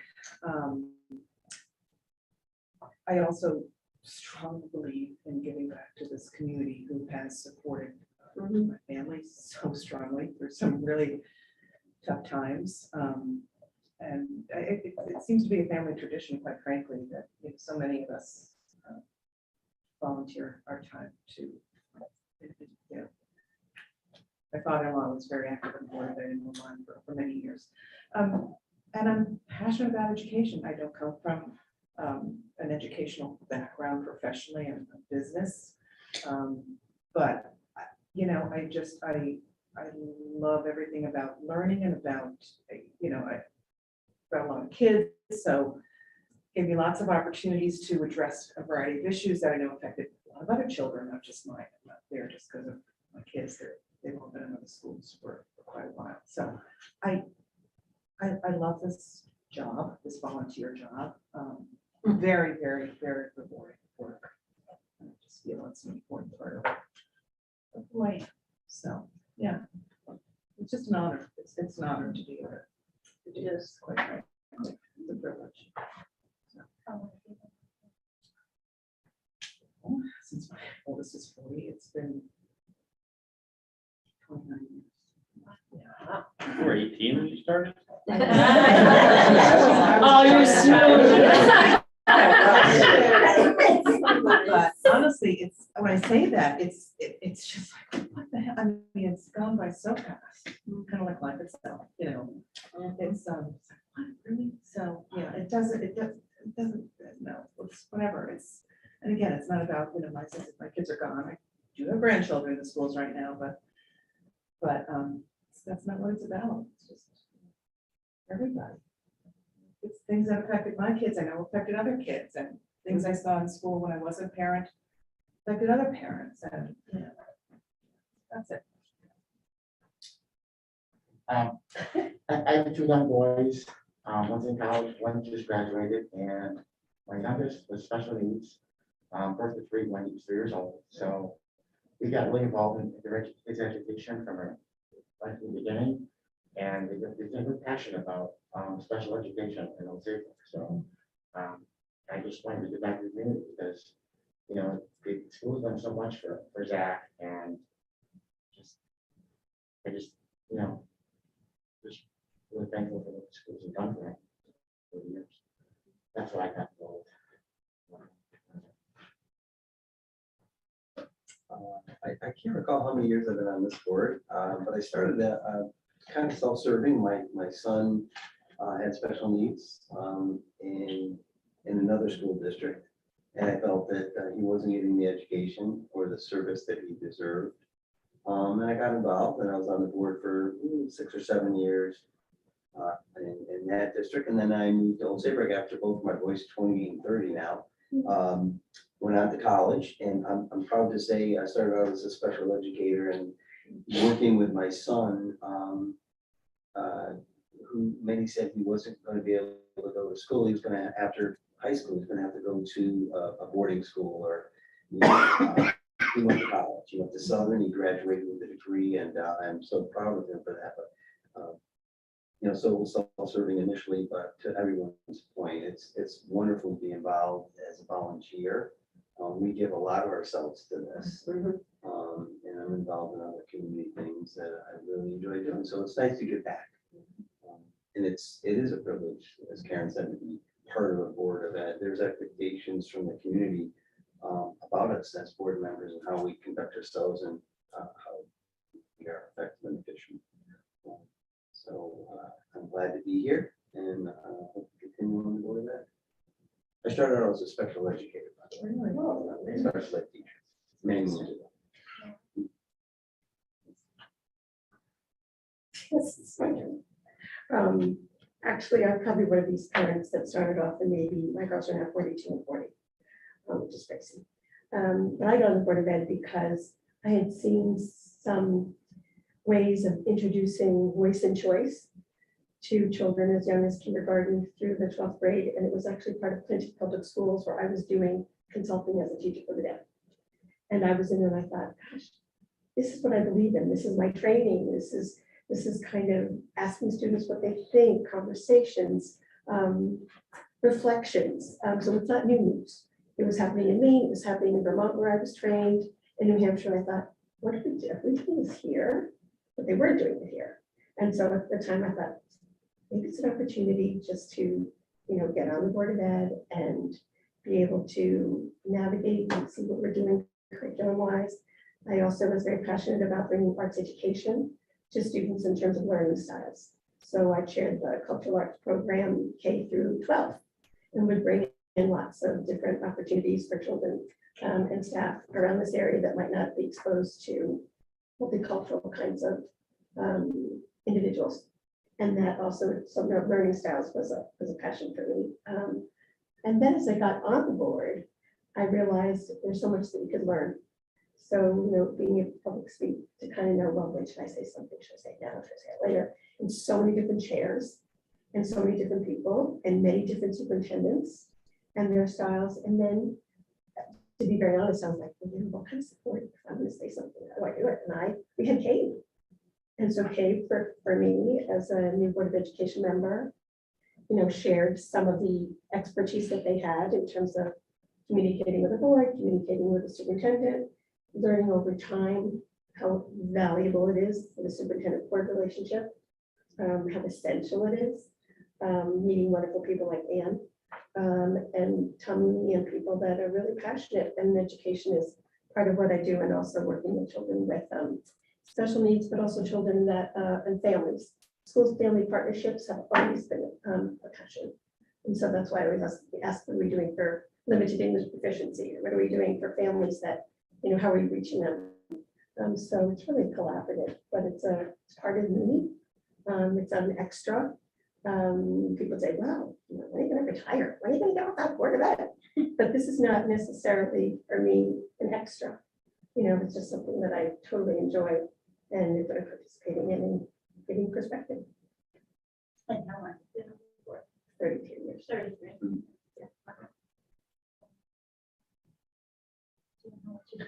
Yeah, well, like most of the people here, I got on the board because I had 2 kids in the system, and I was always hearing about, we really need this, and a lot of that goes into the student voice that goes into a lot of our meetings, and have really supported a lot of the programs that we've initiated in the 10 years that I've been on the board. About 10 years ago, a lot of monumental decisions that were being made at the federal, state, and local level that had to do with education and how education was going to be handled then and possibly in the future. And I figured, well, if I get involved on the Old Saybrook level, that's sort of last line of defense, because the way I see it is that we're charged with making sure that the Old Saybrook residents get the best education they have. At the state, they decide, how everyone in the state is, but I prefer to act on a more local level and make sure that Old Saybrook runs their schools in an appropriate manner that gives the best education to our students. And I think we've done a great job at that. Not to pat ourselves on the back, but that's why I got involved, and that's why I continue to be involved, even though my kids have graduated from the Old Saybrook system. And I can't remember how long have we worked together? How long have you been on the board? About 10 years now. I don't know exactly, but I think it seems about that, if I remember correctly. And This is very, this is you all have people with long-standing services, quite remarkable. I never thought I would be on the Board of Ed, so here I am. I had an opportunity that was presented to me to run, and I didn't have a reason not to be involved.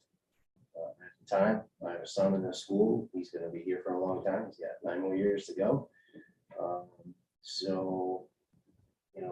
I'm one of those that you can't sit back and complain if you're not willing to step up and be a part of the solution. So here I am not that there's anything wrong, but I'm here to be a part of any solution that needs to be set forward.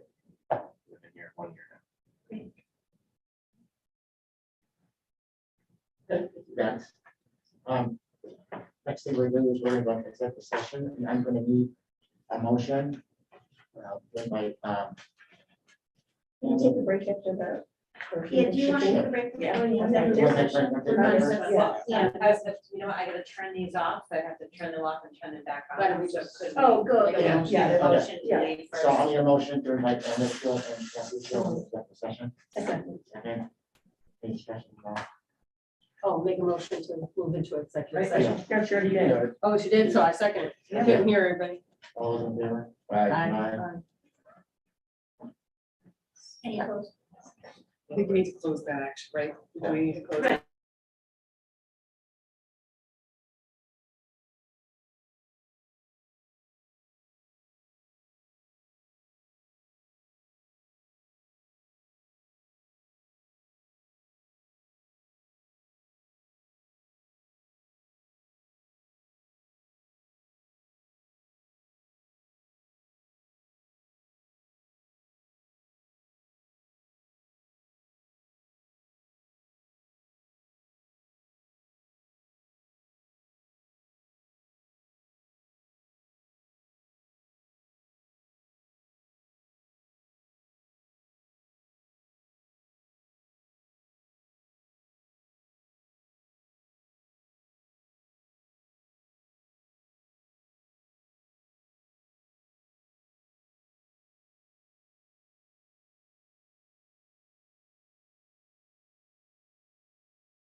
Right now, it's going crazy. Okay, there we go. Ready? Back Oh, I make the motion to adjourn. Already?